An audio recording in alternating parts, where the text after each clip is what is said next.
ನಮಸ್ಕಾರ ವೀಕ್ಷಕರೇ, the federal ಕರ್ನಾಟಕದ ವಿಶೇಷ ಚರ್ಚೆಗೆ ಸ್ವಾಗತ. ಇವತ್ತು ದೇಶದಲ್ಲಿ ಒಂದು ರೀತಿಯಲ್ಲಿ ದುರ್ಘಟನೆ ಸಂಭವಿಸಿರುವಂತದ್ದು. ಅಹಮದಾಬಾದ್ನಿಂದ ಲಂಡನ್ಗೆ ಹೋಗ್ತಿದ್ದಂತ ಏರ್ ಇಂಡಿಯಾ ವಿಮಾನ ತಾಂತ್ರಿಕ ದೋಷದಿಂದ ಪತನಾಗಿ ಹಲವು ಜನ ಸಾವನ್ನಪ್ಪಿರುವಂತದ್ದು ದೊಡ್ಡ ದುರಂತ ದುರ್ಘಟನೆ ಆಗಿರುವುದು. ಟೇಕ್ ಆಫ್ ಆಗಿ ಎರಡೂವರೆ ನಿಮಿಷದಲ್ಲಿ, ಕೆಲವೇ ನಿಮಿಷಗಳಲ್ಲಿ ಈ ಅವಘಡ ಸಂಭವಿಸಿರುವಂತದ್ದು.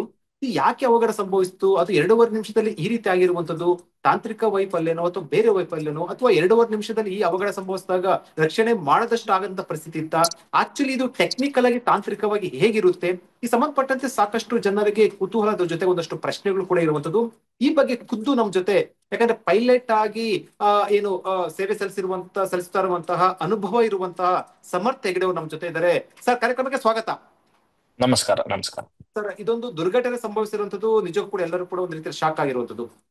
ಈಗ ಅಹಮದಾಬಾದ್ ನಲ್ಲಿ ಈ ಘಟನೆ ಆಗಿರುವಂತದ್ದು ನೀವು ನೋಡ್ತಾ ಇದ್ರೆ, ಇದನ್ನ ನೀವು ಯಾವ ರೀತಿ ವಿಶ್ಲೇಷಣೆ ಮಾಡ್ತೀರಾ? ನಿಮ್ಗೆ ಏನ್ ಅನ್ಸುತ್ತೆ ಸರ್, ಮೊದಲ ಈ ರೀತಿ ಘಟನೆಯನ್ನು ನೋಡೋದಾಗ?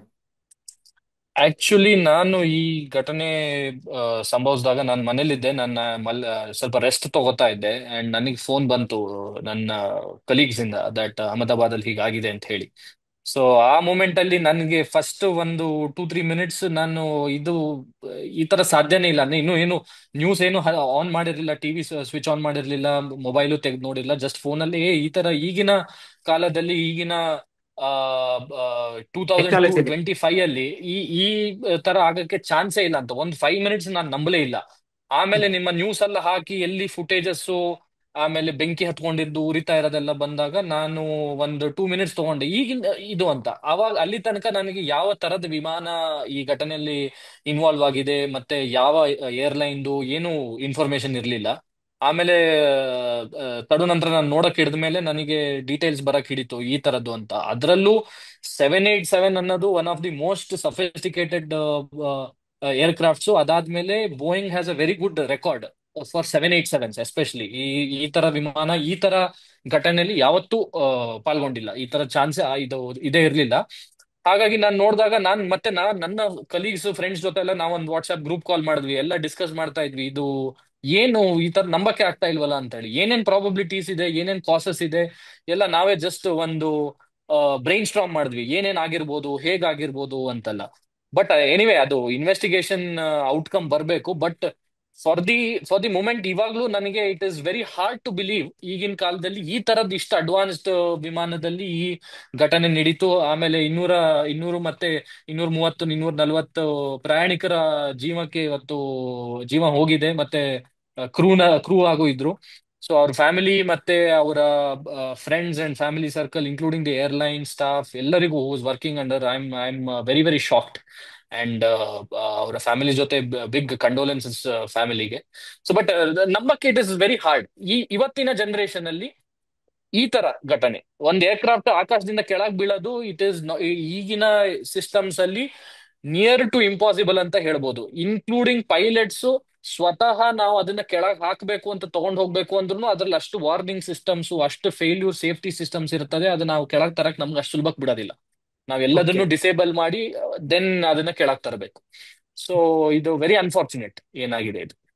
ಅದು ಒಂದು ಮಾಹಿತಿ ಬರ್ತಾ ಇರುವಂತದ್ದು, ಟೇಕ್ ಆಫ್ ಆದ ಕೂಡಲೇ ಕೂಡ ಏನು ಮೇ ಡೇ ಅನ್ನೋ ಸಂಬಂಧಪಟ್ಟ ಒಂದು ಸಂದೇಶ ಕೊಟ್ಟರು ಅಂತ. ಆಕ್ಚುಲಿ ಏನ್ ಸರ್ ಟೆಕ್ನಿಕಲ್ ವರ್ಡ್ ಅದು ಆ ಸಿ ರೀತಿ ಸಿ ತಿಳಿಸೋದು? ಮೇಡೆ ಅನ್ನೋದು ಏನಾಗತ್ತೆ ಅಂದ್ರೆ ಈಗ ಏವಿಯೇಷನ್ ಅಲ್ಲಿ ಎಸ್ಪೆಷಲಿ ಇಂಡಿಯಾ ಮತ್ತೆ ಕೆಲವು ಕಂಟ್ರೀಸ್ ಅಲ್ಲಿ ರೇಡಿಯೋ ಟೆಲಿಫೋನಿ ರಿಸ್ಟ್ರಿಕ್ಟೆಡ್ ಅಂತ ಒಂದು ಎಕ್ಸಾಮ್, ಪೈಲಟ್ಸ್ ಎಕ್ಸಾಮ್ ತಗೋಬೇಕು. ಹ್ಮ್. ಅದರಲ್ಲಿ ನೀವು ಎ ಟಿ ಸಿ ಮತ್ತೆ ಎಲ್ಲ ಆ, ಬೇರೆ ವಿಮಾನದ ಜೊತೆ ಎ ಟಿ ಸಿ ಜೊತೆ ನೀವು ಹೇಗೆ ಮಾತಾಡ್ತೀರಾ, ನಿಮ್ಮ ಭಾಷೆ, ನಾವು ಹ್ಮ್. ನಾರ್ಮಲ್ ಆಗಿ ಮಾತಾಡಿದಷ್ಟು ಮಾತಾಡಕ್ಕೆ ಟೈಮ್ ಇರಲ್ಲ, ಮಿಸ್ಟೇಕ್ಸ್ ಆಗೋದು ಜಾಸ್ತಿ. ಹ್ಮ್. ಹಾಗಾಗಿ ಈ ಟರ್ಮಿನಾಲಜಿ ಇದು ತುಂಬಾ ಹಳೆ ಟರ್ಮಿನಾಲಜಿ, ಈಗ ಲಾಸ್ಟ್ 50-60 ವರ್ಷ ಹಳೆಯಿಂದ ನಡ್ಕೊಂಡ್ ಬಂದಿದ್ದು. ಮೇಡೆ ಅನ್ನೋದು ಏನು ಅಂದ್ರೆ ನನ್ನ ಏರ್ಕ್ರಾಫ್ಟ್ ಡಿಸ್ಟ್ರೆಸ್ ಅಲ್ಲಿ ಇದೆ ಅಂದ್ರೆ ಹಾ. ಇದಕ್ಕೆ ಏನು ಅಪಘಾತ ಆಗುವ ಚಾನ್ಸಸ್ ಉಂಟು ಹ್ಮ್. ಅಂತ ಹೇಳಿ ನಾವು ಹೇಳ್ಬೇಕಾದ್ರೆ ನಾವು ಮೇಡೆ ಟರ್ಮಿನಾಲಜಿ ಯೂಸ್ ಮಾಡ್ತೀವಿ. ಅದರಲ್ಲಿ ಓಕೆ. ಟೈಮ್ ಇದ್ರೆ, ಪರಿಸ್ಥಿತಿ ನಮಗೆ ಅವಕಾಶ ಕೊಟ್ರೆ ನಾವು ಅವಾಗ ಏನ್ ಮಾಡ್ತೀವಿ, ಏನು ರೀಸನ್ ಕೊಡ್ತೀವಿ, ಯಾವ ವಿಚಾರಕ್ಕಾಗಿ ನಾವು ಈ ಮೇಡನ್ ಕೊಡ್ತಾ ಇದೀವಿ. ಇಂಜಿನ್ ಫೇಲ್ಯೂರ್ ಇರ್ಬೋದು, ಇಲ್ಲ ಲ್ಯಾಂಡಿಂಗ್ ಗೇರ್ ಇಶ್ಯೂ ಇರ್ಬೋದು, ಇಲ್ಲ ಇನ್ನೊಂದು ಮತ್ತೊಂದು ಆತರ ಮಲ್ಟಿಪಲ್ ಕ್ಲಾಸಸ್ ಉಂಟು. ಇಲ್ಲ ಅಂದ್ರೆ ಪ್ಯಾನ್ ಅಂತ ಇನ್ನೊಂದು ಆಪ್ಷನ್. ಪ್ಯಾನ್ ಅಂದ್ರೆ ನನಗೆ ಸಮಸ್ಯೆ ಇದೆ, ಬಟ್ ಈ ಈ ಸಮಸ್ಯೆ ಈಗ ನಾನು ಅದನ್ನ ಡೀಟೈಲ್ಡ್ ಆಗಿ ಅನಲೈಸ್ ಮಾಡಿ ಬಗೆಹರಿಸಬಹುದು ಅನ್ನೋ ಒಂದು ಕಾನ್ಫಿಡೆನ್ಸ್ ಇದ್ರೆ ನಾವು ಪ್ಯಾನ್ ಕೊಡ್ತೀವಿ. ಅದಕ್ಕೂ ಮತ್ತೆ ಕ್ಯಾಟಗರೀಸ್ ಇದೆ. ಸೊ ಮೇಡೆ ಕೊಡೋದು ಅಪಘಾತ ಆಗುವ ಇದು ಚಾನ್ಸಸ್ ಜಾಸ್ತಿ ಅಂತ ಹೇಳಿ. ಸೊ ಓಕೆ ಆ ಟೈಮಲ್ಲಿ ಮೇಡೆ ಕಾಲ್ ಕೊಡ್ತೀವಿ. ಈ ವಿಚಾರದಲ್ಲಿ ಅವ್ರು ಮೇಡೆ ಕಾಲ್ ಕೊಟ್ಟಿದ್ದಾರೆ ಅಂದ್ರೆ ಡೆಫಿನೆಟ್ಲಿ ಒಂದು ರೀಸನ್ ಇತ್ತು. ಪೈಲಟ್ಸ್ ಆರ್ ಟ್ರೈನ್ಡ್ ಯಾವ ಟೈಮಲ್ಲಿ ಯಾವ ಕಾಲ್ ಕೊಡ್ಬೇಕು ಅಂತ. ಸೊ ಏನ್ ಎಕ್ಸಾಕ್ಟ್ಲಿ ಆಗಿದೆ ಅಂತ ನಮಗೆ ಡೇಟಾ ಬರೋ ತನಕ ಇಟ್ಸ್ ವೆರಿ ಹಾರ್ಡ್. ಕಾಕ್ಪಿಟ್ ಒಳಗೆ ಏನಾಯ್ತು ಮತ್ತೆ ವಿಮಾನದ ಸುತ್ತಮುತ್ತ ಏನಾಯ್ತು ಅಂತ ಹೇಳೋದಕ್ಕೆ ಸ್ವಲ್ಪ ಕಷ್ಟ. ಸಮರ್ ಸರ್, ಈಗ ಈಗ ಅಂದ್ರೆ 2025 ಅಲ್ಲಿ ಇರುವಂತದ್ದು ಹೊಸ ಟೆಕ್ನಾಲಜಿ ಇರುವಂತದ್ದು, ಸೊ ಹೊಸ ಹೊಸ ಒಂದು ಇನೋವೇಷನ್ಸ್ ಎಲ್ಲ ಆಗ್ತಾ ಇರುವಂತದ್ದು. ಇಂಥ ಸಂದರ್ಭದಲ್ಲಿ ವಿಮಾನ ಎಷ್ಟು ಸೇಫ್ ಅಥವಾ ಮುಂಚೆಗೆ ಹೋಲಿಸಿದ್ರೆ ತುಂಬಾ ಅಡ್ವಾನ್ಸ್ಡ್ ಟೆಕ್ನಾಲಜಿ ಎಲ್ಲ ಬಂದಿರುವಂತದ್ದು, ಅದನ್ನ ನೀವ್ ಹೇಗ್ ನೋಡ್ತೀರಾ ಸರ್ ನೀವು? ಅಡ್ವಾನ್ಸ್ಡ್ ಈಗ ಈಗ ಏರ್ಲೈನ್ಗೆ ಮತ್ತೆ ಆಪರೇಟರ್ಸ್ ಯಾರು ಈ ವಿಮಾನನ ಇದು ಮಾಡ್ತಾರೆ, in terms of costing pilots cost expensive. It is a significant. ನೀವು ಒಂದು ₹100 ಟಿಕೆಟ್ ಸೇಲ್ ಮಾಡಿದ್ರೆ ಅದರಲ್ಲಿ ಸಿಗ್ನಿಫಿಕೆಂಟ್ ದುಡ್ಡನ್ನ ನೀವು ಪೈಲಟ್ಸಿಗೆ ಕೊಡಬೇಕು, because of their nature of the job. ಹಾಗಾಗಿ ಟ್ರೆಂಡ್ ಇಸ್ ಟುವರ್ಡ್ಸ್ ಮೇಕಿಂಗ್ ಏನು ಅಂದ್ರೆ 2 ಪೈಲಟ್ ಇರೋ ವಿಮಾನನ ಫ್ಯೂಚರ್ ಅಲ್ಲಿ, ಈಗ AI ಬಂದಿದೆ, ಮತ್ತೊಂದು ಬಂದಿದೆ, with technologies they are planning to mitigate and get it in to single pilot operations.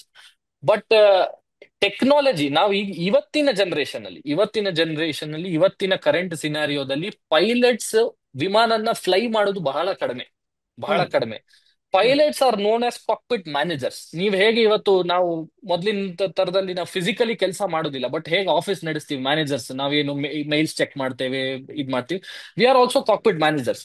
So ನಾವು ಜಸ್ಟ್ ವಿಮಾನಕ್ಕೆ ನಮಗೆ ಏನ್ ಬೇಕು, ವಿಮಾನದಿಂದ ನಮಗೆ ಏನ್ ಎಕ್ಸ್ಪೆಕ್ಟೇಷನ್ ಇದೆ ಅನ್ನೋದನ್ನ ನಾವು ವಿ ಜಸ್ಟ್ ಇಂಟ್ರಾಕ್ಟ್, ಬೇರೆದಷ್ಟು ಹ್ಮ್ ವಿಮಾನನೇ ಮಾಡೋದು. Auto okay pilot is advanced.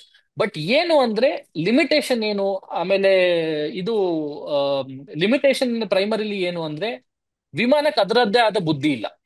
So hmm AI ಅಂತ ಹೇಳ್ತೀವಿ, ಈ ತರ ಸಿಚುವೇಶನ್ ಅಲ್ಲಿ ನಾನು ಹಿಂಗ್ ಮಾಡ್ತೀನಿ ಹಂಗ್ ಮಾಡ್ತೀನಿ, ಅದಕ್ಕೇನು ಇಲ್ಲ. ಸಿಚುವೇಶನ್ ಹಿಂಗುಂಟು, ನೀನ್ ಹೀಗ್ ಮಾಡು ಅಂದ್ರೆ ಅದು ಮಾಡ್ತದೆ, ಇಲ್ಲ ಅಂದ್ರೆ ಅದೇನು ಮಾಡೋದಿಲ್ಲ. ಸೊ ಅಲ್ಲಿ ಈ ಎಮರ್ಜೆನ್ಸಿ ಸಿಚುವೇಶನ್ಸ್ ಅಲ್ಲಿ ಪೈಲಟ್ಸಿನ ಟ್ರೈನಿಂಗು ಹಾಗೆ ಪೈಲಟ್ಸಿನ ಎಕ್ಸ್ಪೀರಿಯನ್ಸ್ ಇವೆಲ್ಲ ಬರೋದು ಈ ಟೈಮಲ್ಲಿ. ಡೈಲಿ ನೀವು ಕೇಳಿದ್ರೆ ನನಗೆ ಕೇಳ್ತಾರೆ ಎಷ್ಟೊಂದ್ಸತಿ ಕಾರ್ ಓಡಿಸೋದು, ವಿಮಾನ ಓಡಿಸೋದು. ಆಕ್ಚುಲಿ ವಿಮಾನ ಓಡಿಸೋದು ಈಸಿ, ವೆರಿ ಈಸಿ. ಬಟ್ ನಾವು ಏನಕ್ಕೆ ಟ್ರೈನ್ ಮಾಡೋದು ಅಂದ್ರೆ ಈ ತರ ಎಮರ್ಜೆನ್ಸಿ ಸಿಚುವೇಶನ್ಸ್ ಅಲ್ಲಿ ನಾವು ಎಷ್ಟೊಂದ್ ಜನ ಕೇಳ್ತಾರೆ, ನಾವು ಯೂಶಲಿ 400 ಅಡಿ ಹೋದ ತಕ್ಷಣ ಆಟೋ ಪೈಲಟ್ ಎಂಗೇಜ್ ಮಾಡ್ತೇವೆ. ಕೆಲವು ಏರ್ಲೈನ್ ಅಲ್ಲಿ 2000 ಅಡಿಗೆ ಮಾಡ್ತೇವೆ. ಸೊ ಅಲ್ಲಿಂದ ಹೋದ ತಕ್ಷಣ ಮತ್ತೆ ಡೆಸ್ಟಿನೇಷನ್ ಬರೋ ಅಷ್ಟೊತ್ತಿಗೆ ಮತ್ತೆ 1000 ಅಡಿ ಇರ್ಬೇಕಾದ್ರೆ ಆಟೋ ಪೈಲಟ್ ಡಿಸ್ಎಂಗೇಜ್ ಮಾಡ್ತೀವಿ, ಲ್ಯಾಂಡಿಂಗ್ ಮ್ಯಾನ್ಯುಲಿ ಮಾಡ್ತೀವಿ. ಈಗಿನ ಕಾಲದಲ್ಲಿ auto land is complete 50 metre visibility. ಇವಾಗ CAT-3 ILS ಅಂತ ಡೆಲ್ಲಿ ವೆದರ್ಸ್ ಅಲ್ಲಿ ಮತ್ತೆ ಬ್ಯಾಂಗ್ಳೂರಲ್ಲಿ ವಿಂಟರ್ ಆಪರೇಷನ್ಸ್ ಅಲ್ಲಿ ಏನ್ ಮಾಡ್ತೀವಿ, ವಿಮಾನ ಕಂಪ್ಲೀಟ್ ಆಟೋ ಲ್ಯಾಂಡ್ ಮಾಡಕ್ಕೆ ಕೆಪಾಸಿಟಿ ಇದೆ. ಆಟೋ ಲ್ಯಾಂಡ್ ಮಾಡಿ ರನ್ವೇ ಮೇಲೆ ಬ್ರೇಕ್ ಹಾಕಿ ಅದಾಗೆ ನಿಲ್ಲತ್ತೆ, ಅದಾದ್ಮೇಲೆ ನಾವು ತಗೊಂಡ್ರೆ ಆಯ್ತು ಕಂಟ್ರೋಲ್. ಬಟ್ ನಮ್ಮ ಸಿಚುವೇಶನ್ ಏನು, ನಮ್ಮ ಟ್ರೈನಿಂಗ್ ಏನು, ಇದು ಯಾವುದು ಕೆಲಸ ಮಾಡದೆ ಹೋದಾಗ ನೀನೇನ್ ಮಾಡ್ತೀಯ ಅನ್ನೋದೇ ನಮ್ಮ ಟ್ರೈನಿಂಗ್. ಸೊ ಓಕೆ ನಾವು we are trained to make sure in case of auto pilot failure, engine failure, hydraulic failure, electrical failure, ಆಮೇಲೆ ಫ್ಲೈಟ್ ಕಂಟ್ರೋಲ್ಸ್ ಫೇಲ್ಯೂರ್, ಈ ತರ ಹಲವಾರು ನಾನ್ ನಾರ್ಮಲ್ ಪ್ರೊಸೀಜರ್ಸ್ ಅಂತ ಹೇಳ್ತೇವೆ. ಈ ತರ ಎಲ್ಲ ಏನೇನ್ ಪಾಸಿಬಲಿ ಫೇಲ್ಯೂರ್ ಆಗತ್ತೆ ಅದೆಲ್ಲ ಸಿಚುವೇಶನ್ಸಿಗೂ ನಮಗೆ ಟ್ರೈನಿಂಗ್ ಕೊಡ್ತಾರೆ. ಓಕೆ. ಸೊ ಇದು ಹೇಗೆ ಅಂದ್ರೆ ಲೈಫ್ ಲಾಂಗ್ ಟ್ರೈನಿಂಗ್. ಹ್ಮ್. ಅಂದ್ರೆ ಒಂದೇ ಮಾತಲ್ಲಿ ಹೇಳ್ಬೇಕಂದ್ರೆ ವಿಮಾನ ಟೆಕ್ನಿಕಲ್ ಆಗಿ ಏನಾದ್ರು ಕೂಡ ಫೈಲ್ಯೂರ್ ಆದ್ರೆ ಅಥವಾ ಟೆಕ್ನಿಕಲ್ ಆಗಿ ಏನಾದ್ರು ಕೂಡ ಪ್ರಾಬ್ಲಮ್ ಆದ್ರೆ, ಸೊ ನೀವು ಆವಾಗ ಯಾವ ರೀತಿ ಎಂಗೇಜ್ ಆಗಬೇಕು, ಆವಾಗ ಯಾವ ರೀತಿ ನೀವು ಸಿಚುಯೇಷನ್ ನ ಹ್ಯಾಂಡಲ್ ಮಾಡಬೇಕು ಅನ್ನೋದೇ ಪೈಲಟ್ ಕೆಲಸ ಅಂತ ಹೇಳ್ಬೋದಾ ಈ ಜನ ಹೌದು ಸಾಮಾನ್ಯ ಅರ್ಥ ಆಗೋ ಹೌದು ರೀತಿಯಲ್ಲಿ? ಹೌದು ಡೆಫಿನೆಟ್ಲಿ, ಖಂಡಿತವಾಗೂ ನಮ್ಮ ಟ್ರೈನಿಂಗ್ ಇರೋದು ಇವತ್ತಿನ ವಿಮಾನದ ಇದು ಕಂಡೀಷನ್ ನಾನ್ ನಾರ್ಮಲ್ಸ್. ನಾರ್ಮಲ್ ಆಪರೇಷನ್ ಬಿಟ್ಟು ಈಗ ನಾವೇನ್ ಎಕ್ಸ್ಪೆಕ್ಟ್ ಮಾಡ್ತಿದೀವಿ ಅದಾಗದೆ ಹೋದಾಗ ನಾವ್ ಹೆಂಗ್ ರಿಯಾಕ್ಟ್ ಮಾಡ್ತೀವಿ ಅನ್ನೋದಕ್ಕಾಗಿ ಪೈಲಟ್ಸ್ ಇರೋದು. So okay. ಅದರಲ್ಲಿ ದಟ್ ಇಸ್ ದ ಥಿಂಗ್. ಅದ್ರಲ್ಲಿ ಬಟ್ ಏನು ಅಂದ್ರೆ ಎಂಡ್ ಆಫ್ ದ ಡೇ ಹ್ಯೂಮನ್ಸ್ಗೆ ನಮಗೆ ರೆಸ್ಪಾನ್ಸ್ ಟೈಮ್ ಬೇಕು, ಯೋಚನೆ ಮಾಡಕ್ ಟೈಮ್ ಬೇಕು, ರಿಯಾಕ್ಟ್ ಮಾಡಕ್ಕೆ ಟೈಮ್ ಬೇಕು. ಇದೆಲ್ಲ ಫ್ಯಾಕ್ಟರ್ಸ್ ಕೌಂಟ್ ಆಗ್ತದೆ. ಟೈಮ್ ಇಲ್ದೇ ಹೋಗಿದ್ದ ಪರಿಸ್ಥಿತಿನಲ್ಲಿ ನಾವು ಗಡಿಬಿಡಿ ಮಾಡಕ್ ಆಗುದಿಲ್ಲ. ಎಕ್ಸಾಕ್ಟ್ ಆಗಿ ಇದೇ ಚರ್ಚೆ ಆಗ್ತಾ ಇರುವಂತದ್ದು. ಈಗ 2.5-3 ನಿಮಿಷದಲ್ಲಿ ಮಾತ್ರ ಆ ಡ್ಯೂರೇಷನ್ ಆಗಿ ಘಟನೆ ಆಗಿರುತ್ತದೆ. ಹಿಂದೆ ತ್ರಿಚೂರಲ್ಲಿ ಈ ಒಂದು ಇನ್ಸಿಡೆಂಟ್ ಆದಾಗ ಏನು ಟೆಕ್ನಿಕಲ್ ಆಗಿ ಅಂತಾನೆ ಹ್ಯಾಂಡಲ್ ಏನೋ ಅದು ಜಾಮ್ ಆದಾಗ, ಸೊ ಆಗ ಫ್ಲೈಟ್ ಸುಮಾರು 3-4 ಅವರ್ ಅಲ್ಲೇ ಕೂಡ ನಿಮ್ಗೆ ಫ್ಯೂಯಲ್ ಎಲ್ಲ ಖಾಲಿ ಮಾಡಿದ ನಂತರ ಏನು ಲ್ಯಾಂಡಿಂಗ್ ಆಯ್ತು. ಆಗ ಟೈಮ್ ಇತ್ತು, ಆಗ ಪೈಲಟ್ ತುಂಬಾ ಚೆನ್ನಾಗಿ ಹ್ಯಾಂಡಲ್ ಮಾಡಿದ್ರು ಅಂತ ನೀವು ಕೂಡ ಕೇಳಿದಿರ ಅದನ್ನ. ಸೊ ಈಗಿನ ಪರಿಸ್ಥಿತಿ 2.5 ನಿಮಿಷ ಮಾತ್ರ ಸಮಯ ಸಿಕ್ಕಿರುವಂತದ್ದು. ಒಂಥರ ಇದೇ ರೀತಿಯಲ್ಲಿ ಇದು ಪರಿಸ್ಥಿತಿ ಹ್ಯಾಂಡಲ್ ಮಾಡೋಕ್ ಕೂಡ ಸಮಯ ಸಿಗ್ಲಿಲ್ಲ ಅಂತ ಅನ್ಸುತ್ತಲ್ವಾ? ಆ ರೀತಿ ಏನಾದ್ರು ಆಗಿದೆಯಾ ಸರ್? ಇದು ಏನು ಅಂದ್ರೆ ಇಲ್ಲಿ ಎರಡಿದೆ. ಒಂದು ಟೈಮ್ ಫ್ಯಾಕ್ಟರ್, ಇನ್ನೊಂದು ಹ್ಮ್ ನೇಚರ್ ಆಫ್ ಎಮರ್ಜೆನ್ಸಿ. ಈಗ ಕೆಲವು ನೇಚರ್ ಆಫ್ ಎಮರ್ಜೆನ್ಸಿ ನಾವು ಈಗ ನಾವ್ ಅನ್ಕೋತೀವಿ ಈಗ ಎಷ್ಟೇ ನಾವು ಎಮರ್ಜೆನ್ಸಿಗೆ ಪ್ರಿಪೇರ್ ಮಾಡಿದ್ರು ಇಂಜಿನ್ ಫೇಲ್ಯೂರ್ ಆಗ್ಬೋದು, ಇಲ್ಲ ಯಾವುದೇ ಎಲೆಕ್ಟ್ರಿಕಲ್ ಫೇಲ್ಯೂರ್ ಏನೇ ಆದ್ರೂ, ಈಗ ನಾಳೆ ರೆಕ್ಕೆನೆ ಬಿದ್ದೋಯ್ತು ಅಂದ್ರೆ ಯಾವ ಪೈಲಟ್ ಏನು ಮಾಡಕ್ಕಾಗೋದಿಲ್ಲ. This is one of the things that we are not prepared, we cannot be trained. ಆ ತರ ನಾವು ನೋಡಕ್ ಹೋದ್ರೆ ಅದು ಅದಕ್ಕೊಂದು ಸೀಮಿತವಾದ ನಾವು ಗಡಿಯನ್ನು ಹಾಕಕ್ಕಾಗಲ್ಲ, ಇಲ್ಲಿ ತನಕ ನಾವು ಟ್ರೈನಿಂಗ್ ಮಾಡ್ಬೋದು ಅಂತ ಹೇಳಿ. ಸೊ ಟೈಮ್ ಫ್ಯಾಕ್ಟರ್ ಅಲ್ಲಿ ಏನ್ ಅಡ್ವಾಂಟೇಜ್, ಟೈಮ್ ಫ್ಯಾಕ್ಟರ್ ಇದ್ರೆ ನಮಗೆ ಬಿಗ್ಗೆಸ್ಟ್ ಟೈಮ್ ಫ್ಯಾಕ್ಟರ್ ಸಿಗೋದು ಯಾವಾಗ ಅಂದ್ರೆ ನಾವು ಹೈಟ್ ಅಲ್ಲಿ ಇರ್ಬೇಕಾದ್ರೆ, ಆಲ್ಟಿಟ್ಯೂಡ್ ಇದ್ದಾಗ, ಮೇಲ್ಗಡೆ ಇದ್ದಾಗ. ಈ ಏವಿಯೇಷನ್ ಅಲ್ಲಿ ಎಸ್ಪೆಷಲಿ ಏರ್ಕ್ರಾಫ್ಟ್ ಫ್ಲೈಯಿಂಗ್ ಅಲ್ಲಿ ಟೇಕ್ ಆಫ್ ಮತ್ತೆ landing very critical phases of flight ಅಂತ ಹೇಳ್ತೇವೆ. ಅದರಲ್ಲಿ ಏನು ಅಂದ್ರೆ ನಾವು ನಿಮ್ಮ total concentration is on the procedures at that point. But ಅದರಲ್ಲೂ ಏನು, ಈ ಟೇಕ್ ಆಫ್ ಆಗ್ಬೇಕಾದ್ರೆ ಈ ಫೇಲ್ಯೂರ್ಸ್ ಆಗೋ ಸಾಧ್ಯತೆ ಇರತ್ತೆ ಅಂತ ನಾವು ಮ್ಯಾನುಫ್ಯಾಕ್ಚರ್ಸ್ ಇಷ್ಟು ವರ್ಷ ಇಷ್ಟು ಘಟನೆಗಳು ಏನೇನ್ ಕಂಡು ಬಂದಿದ್ದಾರೆ ಇದನ್ನೆಲ್ಲ ಲೆಕ್ಕ ಹಾಕಿ ಅವ್ರ ಡೇಟಾನ ಅನಲೈಸ್ ಮಾಡಿ ಈ ತರ ವಿಮಾನದಲ್ಲಿ ಈ ತರ ಟೇಕ್ ಆಫ್ ಆಗ್ಬೇಕಾದ್ರೆ ಈ ಸಂಗತಿಗಳು ಬರ್ಬೋದು, ಅದಕ್ಕೆ ಟ್ರೈನಿಂಗ್ ಮಾಡ್ಯೂಲ್ಗಳು ಡಿಸೈನ್ ಮಾಡ್ತಾರೆ, ಅದಕ್ಕೆ ನಮಗೆ ಟ್ರೈನಿಂಗ್ ಕೊಡ್ತಾರೆ. ಬಟ್ ಇವತ್ತು ಆಗಿರೋ ಸಂಗತಿಗೆ ನಾವು ಟ್ರೈನ್ ಮಾಡಿರೋದು ಯಾವ ಪೈಲಟ್ಸು ಮಾಡೋದಿಲ್ಲ. ಡಬಲ್ ಇಂಜಿನ್ ಫೇಲ್ಯೂರ್ಗೆ ನಮಗೆ there is no other choice. ನಾವು ಏನ್ ನಮಗೆ ಇಂಜಿನ್ ಫೇಲ್ಯೂರ್ ಆಯ್ತು ಅಂದ್ರೆ ನನಗೇನ್ ಪವರ್ ಇಲ್ಲ. ಸೊ ನಾನ್ ಏರ್ಕ್ರಾಫ್ಟ್ ಏನು ಮಾಡಕ್ಕಾಗಲ್ಲ. ಏನು ಹೆಚ್ಚು ಪರಿಸ್ಥಿತಿ ಏನು ಅಂದ್ರೆ ನಾನು ಅದನ್ನ ಎಲ್ಲಾರು ಜಾಗ ಖಾಲಿ ಫೀಲ್ಡ್ ಇದೆಯೋ ಇಲ್ಲ ಏನೋ ಪಾಪ್ಯುಲೇಷನ್ ಇಲ್ದೇ ಹೋಗಿರೋ ಜಾಗಕ್ಕೆ ತಗೊಂಡೋಗಿ ನಾನು ಕ್ರಾಶ್ ಲ್ಯಾಂಡಿಂಗ್ ಮಾಡ್ಬೋದು. ಬಿಟ್ರೆ ನನ್ನ ಹತ್ರ as a pilot I won't have much options left, which is a very rare event. Okay sir, ಅಂದ್ರೆ ಜನರ ಪ್ರಶ್ನೆ ಅಥವಾ ನನ್ನ ಕುತೂಹಲಕ್ಕೆ ಕೇಳ್ತಾ ಇರುವಂತದ್ದು, ಈಗ ನೀವು ಟೇಕ್ ಆಫ್ ಆದ ನಂತರ ಏನಾದ್ರೂ ಈ ಟೆಕ್ನಿಕಲ್ ಇಶ್ಯೂಸ್ ಆದಾಗ ನೀವು ಯಾವ ರೀತಿ ನೀವು ಏರ್ ಕಂಟ್ರೋಲರ್ಗೆ ನೀವು ಏನು ಸಂದೇಶ ಕೊಡ್ತೀರಾ, ಮೆಸೇಜ್ ಕೊಡ್ತೀರಾ? ಯಾಕಂದ್ರೆ ಅಂತ ಸಂದರ್ಭದಲ್ಲಿ ಸುಮಾರು ಬೇರೆ ಬೇರೆ ಕಾಲ್ಸ್ ಕೂಡ ಬರ್ತಾ ಇರ್ತವೆ. ಬಹುತೇಕ I think if I am right, ಒಂದು ಏರ್ ಕಂಟ್ರೋಲ್ಗೆ 30-32 ಕಾಲ್ಸ್ ಕಂಟಿನ್ಯೂಸ್ ಮಾತಾಡ್ತಾ ಇರುವಂತ ಪರಿಸ್ಥಿತಿ ಇರುತ್ತೆ ಅಂತ ಅನ್ಸುತ್ತೆ. ಕರೆಕ್ಟಾ ಹೌದು ಸರ್? ಹೌದು. ಸೊ ಇವಾಗ ಏನಾಗುತ್ತೆ, ನಾವು ಪೈಲಟ್ಸ್ ಅಲ್ಲಿ ಇಬ್ರು ಇರ್ತಾರೆ, ಒಬ್ರು ಕ್ಯಾಪ್ಟನ್ ಒಬ್ರು ಕೋ ಪೈಲಟ್ ಅಂತ ಹೇಳಿ, ನೀವು ಇಲ್ಲ ಫಸ್ಟ್ ಆಫೀಸರ್ ಅಂತ ಹೇಳ್ಬೋದು. ಅದರಲ್ಲಿ ಡ್ಯೂಟೀಸ್ ಅಸೈನ್ ಮಾಡ್ತೀವಿ. ಈ ಫ್ಲೈಟಿಗೆ ನಾನು ಪೈಲಟ್ ಫ್ಲೈಯಿಂಗ್ ಮತ್ತೆ ಕೋ ಪೈಲಟ್ ಯಾರಿದ್ದಾರೆ ಪೈಲಟ್ ಮಾನಿಟರಿಂಗ್ ಅಂತ, PF ಅಂಡ್ PM ಅಂತ. ಸೊ ಪೈಲಟ್ ಮಾನಿಟರಿಂಗ್ ಬಂದು ಅವರ ಕೆಲಸ ಏನಿಲ್ಲ, ATC ಜೊತೆ ಮಾತಾಡೋದು, ನಮಗೆ ಯಾವ ಪೈಲಟ್ ವಿಮಾನನ ಫ್ಲೈ ಮಾಡ್ತಿದ್ದಾರೆ ಅವ್ರಿಗೆ ಅಸಿಸ್ಟೆನ್ಸ್ ಕೊಡೋದು, ಲ್ಯಾಂಡಿಂಗ್ ಗೇರ್ ಡೌನ್ ಮಾಡೋದು, ಲ್ಯಾಂಡಿಂಗ್ ಗೇರ್ ಅಪ್ ಇಲ್ಲ ಫ್ಲಾಪ್ಸ್ ಮೇಲ್ ತಗೋ ಅಂತ ಹೇಳೋದು, ಇಲ್ಲ ಫ್ಯೂಯಲ್ ಬರ್ನ್ ಏನಾಗ್ತಿದೆ ಕ್ಯಾಲ್ಕುಲೇಷನ್ ನೋಡೋದು, ಏನಾದ್ರು ಎಮರ್ಜೆನ್ಸಿ ಸಿಚುವೇಶನ್ ಅಲ್ಲಿ ಏನ್ ಎಮರ್ಜೆನ್ಸಿ ಅಂತ ಅನಲೈಸ್ ಮಾಡೋದಕ್ಕೆ ನೋಡೋದು. ಅದು pilot monitoring duty. Pilot flying is only focused on flying. ಅವರು ಕಮ್ಯುನಿಕೇಶನ್ ಮಾತಾಡೋದಕ್ಕೆ ಹೋಗೋದಿಲ್ಲ, ಅವ್ರು ಅದ್ರ ಬಗ್ಗೆ ಯಾವ್ದು ಹೆಡ್ಸೆಟ್ ಹಾಕಿರ್ತಾರೆ, ಬಟ್ ಅವ್ರು ಅದ್ರ ಯಾವ್ದ್ರ ಬಗ್ಗೆನು ಇದು ಜಾಸ್ತಿ ಎಂಫಸಿಸ್ ಕೊಡೋದಿಲ್ಲ, ಜಾಸ್ತಿ ಇಂಪಾರ್ಟೆನ್ಸ್ ಕೊಡೋದಿಲ್ಲ. ಅವರ ಕೆಲಸ ಏನು, ನಾನು ಏರ್ಕ್ರಾಫ್ಟ್ ಅನ್ನ ಕಂಟ್ರೋಲ್ ಮಾಡಬೇಕು, ನನ್ನ ಏರ್ಕ್ರಾಫ್ಟ್ ಈ ಟೈಮ್ ಅಲ್ಲಿ ಇಷ್ಟು ಆಲ್ಟಿಟ್ಯೂಡ್ ಮೇಂಟೈನ್ ಆಗಬೇಕು, ನನ್ನ ಪರಿಸ್ಥಿತಿ ಹಿಂಗಿದೆ, ನಾನು ಇದನ್ನ ಹೇಗೆ ಹ್ಯಾಂಡಲ್ ಮಾಡ್ಲಿ ಅಂತ. ಸೊ ಈ ರೋಲ್ ಡಿವಿಷನ್ ಇರೋದಕ್ಕಾಗಿ ಆಲ್ ದೀಸ್, ಈಗ ನೀವು 787 737 ಈ ದೊಡ್ಡ ಯಾವ್ದೋ ಪ್ಯಾಸೆಂಜರ್ ಜೆಟ್ ಇದ್ರು it is all multi crew cooperation aircraft ಅಂತ, MCC. ಸೊ ಇದು ಒಬ್ಬರೇ ಹಾರಿಸೋದಕ್ಕೆ ಆಗೋದಿಲ್ಲ, ಇಬ್ರು ಇದ್ರ ಎರಡು ಪೈಲಟ್ ಬೇಕೇ ಬೇಕು ಈ ತರ ವಿಮಾನ ಹಾರ್ಸಕ್ಕೆ. ಸೊ ಈ ಪೈಲಟ್ ಮಾನಿಟರಿಂಗ್ ಅವ್ರು ಇರ್ತಾರೆ, ಏನಿರ್ತಾರೆ ಅವರು ಈ ಜವಾಬ್ದಾರಿನ ತಗೋತಾರೆ. ನಾನು ATCಗೆ ಏನಾಗಿದ್ದು ವಿವರಣೆ ಕೊಡಬೇಕು, ATC ಏನ್ ಹೇಳ್ತಾರೆ ಅದ್ರ ಸಜೆಷನ್ ತಗೊಬೇಕು, ಅದನ್ನ ಇವರಿಬ್ರು ಡಿಸ್ಕಸ್ ಮಾಡ್ತಾರೆ ಹೇಗೆ ಅದನ್ನ ಇಂಪ್ಲಿಮೆಂಟ್ ಮಾಡೋದು ಅಂತ. ಬಟ್ ಲೈಕ್ ಅಗೇನ್ ನಾನು ಹೇಳ್ದಾಗೆ time factor is a very critical one. Unfortunately ಇವತ್ತಿನ ದಿನ ಅಲ್ಲಿ ಟೈಮ್ ಅನ್ನೋದು ಒಂದು it was a very critical thing, and time ಅವ್ರ ಹತ್ರ ಇರ್ಲಿಲ್ಲ. That was a very bad thing. ಈಗ ಕ್ರಾಶ್ ಆಗಿರೋದು ತುಂಬಾ ಅಡ್ವಾನ್ಸ್ಡ್ ಫ್ಲೈಟ್ ಇದೆ ಅಂತ, ತುಂಬಾ ಟೆಕ್ನಾಲಜಿ ಇತ್ತು. ಸೊ ಅದು ಕೂಡ 2.5 ನಿಮಿಷದಲ್ಲಿ ಟೈಮ್ ಇರಲಿಲ್ಲ. ಸೊ ಈ ತರದ್ದು ಇನ್ಸಿಡೆಂಟ್ ಆಯ್ತು ಅಂತ. ಈ ಅಡ್ವಾನ್ಸ್ಡ್ ಇರುವಂತ ಟೆಕ್ನಾಲಜಿ ಅಂತ ಫ್ಲೈಟ್ ಕೂಡ ಈ ರೀತಿ ಆಗುತ್ತಾ ಅನ್ನೋದು ಕೂಡ ಒಂದು ರೀತಿಯಲ್ಲಿ ನಂಬಕ್ಕೆ ಸಾಧ್ಯ ಇಲ್ಲ ಅಲ್ವಾ ಸುಮಾರ್? ಅದು ಅದು ಏನಾಗತ್ತೆ ಅಂದ್ರೆ, ಈಗ ಈ ಸಿಂಪಲ್ ಟರ್ಮಿನಾಲಜಿ ನಾವು ಹೇಳ್ಬೇಕು ಅಂದ್ರೆ, ಕೋವಿಡ್ ಬಂದಾಗ ನಮಗೆ ಕೋವಿಡ್ ವ್ಯಾಕ್ಸಿನ್ ಕಂಡುಹಿಡಿಯೋದೇ ಒಂದು ದೊಡ್ಡ ಅಚೀವ್ಮೆಂಟ್. ಹೌದು. ವ್ಯಾಕ್ಸಿನ್ ತಗೊಂಡಾದ್ಮೇಲೆ ವ್ಯಾಕ್ಸಿನ್ ಇಂದ ಸೈಡ್ ಎಫೆಕ್ಟ್ಸ್ ಏನಾಗಿದೆ ಅಂತ ನಾವು ಇವತ್ತಿನವರೆಗೂ ಕಂಡುಹಿಡಿತಾ ಇದೀವಿ. ಏವಿಯೇಷನ್ ಅಲ್ಲೂ ಹಾಗೆ. ಏವಿಯೇಷನ್ ಅಲ್ಲಿ ನಾವೊಂದು ಜನರಲ್ ಟರ್ಮಿನಾಲಜಿ ಏನ್ ಹೇಳ್ತೀವಿ ಅಂದ್ರೆ, aviation every rule is written with blood in aviation ಅಂತ. ಸೊ ಪ್ರತಿಯೊಂದು ಘಟನೆ ನಡೆದಾಗೂ ನಾವು ಇದನ್ನ ಫ್ಯಾಕ್ಟರ್ ಮಾಡಿ, ಓ ಈ ತರದ್ದು ಆಗ್ಲಿಕ್ಕೆ ಸಾಧ್ಯ, ಇದನ್ನ ನಾವು ಮುಂದಿನ ಬಾರಿಯಲ್ಲಿ ಹೇಗೆ ಕಡಿಮೆ ಮಾಡೋದು ಅನ್ನೋದು ಎಲ್ಲಾ ಸ್ಟೇಕ್ ಹೋಲ್ಡರ್ಸ್, ಮ್ಯಾನುಫ್ಯಾಕ್ಚರರ್ಸ್ ಇರ್ಲಿ, ನಮ್ಮ ರೆಗ್ಯುಲೇಟರ್ಸ್ ಇರ್ಲಿ, ಆಪರೇಟರ್ಸ್ ಇರ್ಲಿ, ಇಲ್ಲ ಪೈಲಟ್ಸ್ ಇರ್ಲಿ, ಇದರಿಂದ ನಾವು ಏನ್ ಕಲಿಯೋದು ಅನ್ನೋದು ಇಂಪಾರ್ಟೆಂಟ್. ಯಾಕೆ ಅಂದ್ರೆ ಇದು ಘಟನೆ ನಡೆದಿದೆ, ನಡಿಬಾರ್ದಿತ್ತು. ಈ ತರ ಘಟನೆ ಆಕ್ಚುಲಿ ತುಂಬಾ ಕಡಿಮೆ, ತುಂಬಾ ಹೌದು. ಅಂದ್ರೆ ತುಂಬಾ ಕಡಿಮೆ ಆಗಿರೋದು. ಆಗಿದೆ, ಏನಕ್ಕಾಗಿದೆ, ಇದನ್ನ ನಾವು ಹೇಗೆ ಮುಂದುವರ್ಸ್ಕೊಂಡು ಈ ತರ ಆಗದೆ ಹೋದಂಗೆ ಹೇಗೆ ನೋಡುದು ಅನ್ನೋದು ಒಂದು ಇಂಪಾರ್ಟೆಂಟ್ ಫ್ಯಾಕ್ಟರ್. ಬಿಕಾಸ್ ಆ ಘಟನೆ ನಡೆದಿದ್ ನೋಡಿದ್ರೆ ಐ ಆಮ್ ಪ್ರಿಟಿ ಶೋರ್ ಎಲ್ಲರೂ they have tried their best. ಹೌದು. ನೋ ಒನ್ ವಿಲ್, ಯಾವ ಪೈಲಟ್ಸ್ ಯಾವ ಕ್ರೂ ಮೆಂಬರ್ಸ್ ಇಲ್ಲ ಯಾವ ಪ್ಯಾಸೆಂಜರ್ಸ್ ಈ ತರ ಆಗ್ಲಿ ಅಂತ ಹೇಳಿ ಆಸೆ ಪಡೋದಿಲ್ಲ. ಹೌದು. But they have tried their best. ನೋಡ್ಬೇಕು ಮುಂದೆ ಇನ್ವೆಸ್ಟಿಗೇಷನ್ ಇಂದ ನಮ್ಗೆ ಏನ್ ಔಟ್ಕಮ್ಸ್ ಬರುತ್ತೆ, ಯಾರ್ಯಾರು ಸ್ಟೇಕ್ ಹೋಲ್ಡರ್ ರೆಸ್ಪಾನ್ಸಿಬಿಲಿಟಿ ಏನೇನು ಲ್ಯಾಪ್ಸ್ ಆಗಿದೆ ಇಲ್ಲ ಏನು ಅಂತ ನೋಡ್ಬೇಕು, ತಿಳ್ಕೊಬೇಕು. ಈಗ ಅದ್ರಲ್ಲಿ ಪೈಲಟ್ ಇದ್ದಂತ ಒಬ್ರು 1100 ಗಂಟೆ ಫ್ಲೈ ಮಾಡಿರುವಂತ ಎಕ್ಸ್ಪೀರಿಯನ್ಸ್ ಇರುವಂತ ಪೈಲಟ್ ಇರುವಂತದ್ದು. ಸೊ ಈ ತರದಲ್ಲೂ ಕೂಡ ಇರುವಂತದ್ದು, ಅಂದ್ರೆ ಅಷ್ಟು ಮೋಸ್ಟ್ ಎಕ್ಸ್ಪೀರಿಯನ್ಸ್ಡ್ ಇರುವಂತ ಪೈಲಟ್ ಇರುವಂತದ್ದು, ಮೋಸ್ಟ್ ಎಕ್ಸ್ಪೀರಿಯನ್ಸ್ಡ್ ಇರುವಂತ, ಅಂದ್ರೆ ಮೋಸ್ಟ್ ಎಕ್ವಿಪ್ಡ್ ಮತ್ತೆ ಮೋಸ್ಟ್ ಅಡ್ವಾನ್ಸ್ ಇರುವಂತ ಫ್ಲೈಟ್ ಇರುವಂತದ್ದು. ಇಂಥವು ಕೂಡ ಇಂಥ ಘಟನೆ ಸಂಭವಿಸ್ತಲ್ವಾ ಅಂತನ್ನೋಂಥದ್ದು. ಹೌದು, ಏನ್ ಮಾಡಕ್ ಆಗಲ್ಲ. ಈಗ ಏನಾಗತ್ತೆ, ಆ, ಆ, ಪ್ರತಿ ಈಗ ಏವಿಯೇಷನ್ ಅಲ್ಲಿ ಬಿಗ್ಗೆಸ್ಟ್ ಪ್ರಾಬ್ಲಮ್ ಏನು ಅಂದ್ರೆ, ಈಗ ಕ್ಯಾಪ್ಟನ್ದು ಐ ಸಾ ದಿ ಇದು ಬೇಸಿಕ್ಲಿ, ನಾನು I am not sure whether it is confirm, but 8,000+ hours flying experience ಇದೆ ಹೌದು. ಅಂತ ಹೇಳಿ. 8,000 ಗಂಟೆ ಅವ್ರಿಗೆ ಈ ತರ ಘಟನೆ ಆಗಿಲ್ಲ, ಬಟ್ ಆಗಿದ್ದ ದಿನ ಈ ತರ ಅವರು ಹೌದು. ಜೀವ ಹೌದು. ಕಳ್ಕೊಳ್ಳೋ ಪರಿಸ್ಥಿತಿ ಬಂತು. ಸೊ ಹ. ಇದ್ರಲ್ಲಿ ಏನು ಅಂದ್ರೆ, ನಾವು ಎಷ್ಟೇ ಎಕ್ಸ್ಪೀರಿಯನ್ಸ್ ಇದ್ರೆ ನಮಗೆ ಈ ತರ ವಿಚಾರದಲ್ಲಿ ಎಕ್ಸ್ಪೀರಿಯನ್ಸ್ ಇರೋದಿಲ್ಲ. ನಾವು ಹೌದು. ಹೇಗೆ ಸೇಫ್ ಆಗಿ ಆಪರೇಷನ್ಸ್ ಕಂಡಕ್ಟ್ ಮಾಡ್ಬೋದು, ಇದ್ರಲ್ಲಿ ಎಕ್ಸ್ಪೀರಿಯನ್ಸ್ ಇರುತ್ತೆ. ಹೌದೌದು. ಇದು ಇವತ್ತು ನೋಡಿ, ಅವರು ಅವರ ಜೀವ ಹೋಗಿದೆ, ಪ್ಯಾಸೆಂಜರ್ ಜೀವ ಹೋಗಿದೆ. ಇದರಿಂದ ಈಗ ನಾವು ಬೇರೆಯವರು ತಿಳ್ಕೊಬೇಕು, ನಾವು ಏನೇನು ನಮ್ಮ ಪ್ರೊಸೀಜರ್ಸ್ ಅಲ್ಲಿ, ನಮ್ಮ ಆಪರೇಷನ್ಸ್ ಅಲ್ಲಿ ನಾವು ಏನೇನು ಚೇಂಜಸ್ ತಂದ್ಕೊಡ್ಬೇಕು, ಏನೇನು ಇನ್ಸಿಡೆಂಟ್ಸ್ ಹೇಗೆ ಕಡಿಮೆ ಮಾಡೋದು, ರಿಸ್ಕ್ ಅಸೆಸ್ಮೆಂಟ್ ಮಾಡಿ ನಾವು ತಿಳ್ಕೊಬೇಕು. ಅದೇ experience is a very important tool. ಯಾಕೆಂದ್ರೆ ಈಗ ನೀವು ಓವರ್ ಆಲ್ ಕಾಕ್ಪಿಟ್ ಎಕ್ಸ್ಪೀರಿಯನ್ಸ್ ಅಂತ ಹೇಳ್ತೇವೆ ನಾವು. Pilot first officer was having 1,100 hours, captain 8,000 ಗಂಟೆ ಇತ್ತು. ಸೊ ನೀವು ಇಬ್ರದ್ದು ಕಂಬೈನ್ ಮಾಡಿದ್ರೆ ಕಾಕ್ಪಿಟ್ ಅಲ್ಲಿ 9,000 ತಾಸು ಎಕ್ಸ್ಪೀರಿಯನ್ಸ್. ಅದು ಇಂಡಿಪೆಂಡೆಂಟ್ಲಿ ಯಾರ್ದು ಎಷ್ಟಾದ್ರು ಇರಲಿ, but over all cockpit experience was 9,000 hours. Nine okay. Thousand hours is not a small experience. ಈ given that if you want to fly 9,000 hours, ಒಂದು 8-9 ವರ್ಷ, 9 ವರ್ಷ ಅಂತೂ ಬೇಕು. ಯಾಕೆಂದ್ರೆ ಒಂದು ಹೌದು. ವರ್ಷಕ್ಕೆ ಒಂದು ಪೈಲಟ್ 1,000 ಗಂಟೆ ಮೇಲೆ ಹಾರ್ಸಂಗಿಲ್ಲ, ಅದು DGCA ರೂಲ್ ಇರೋದು. ಓಕೆ. ಓಕೆ. ಸೊ 8,000 ತಾಸು ಹಾರಿಸಿದ್ದಾರೆ ಅಂದ್ರೆ ಮಿನಿಮಮ್ ಅಂದ್ರೆ 9 ವರ್ಷ ಅವರು ಫ್ಲೈಯಿಂಗ್ ಎಕ್ಸ್ಪೀರಿಯನ್ಸ್, 9 ವರ್ಷದಿಂದ ಫ್ಲೈ ಮಾಡ್ತಾ ಇದ್ದಾರೆ. So okay. ಹಾಗಾಗಿ ವೆರಿ ಅನ್ಫಾರ್ಚುನೇಟ್ ಅದು ಆತರ.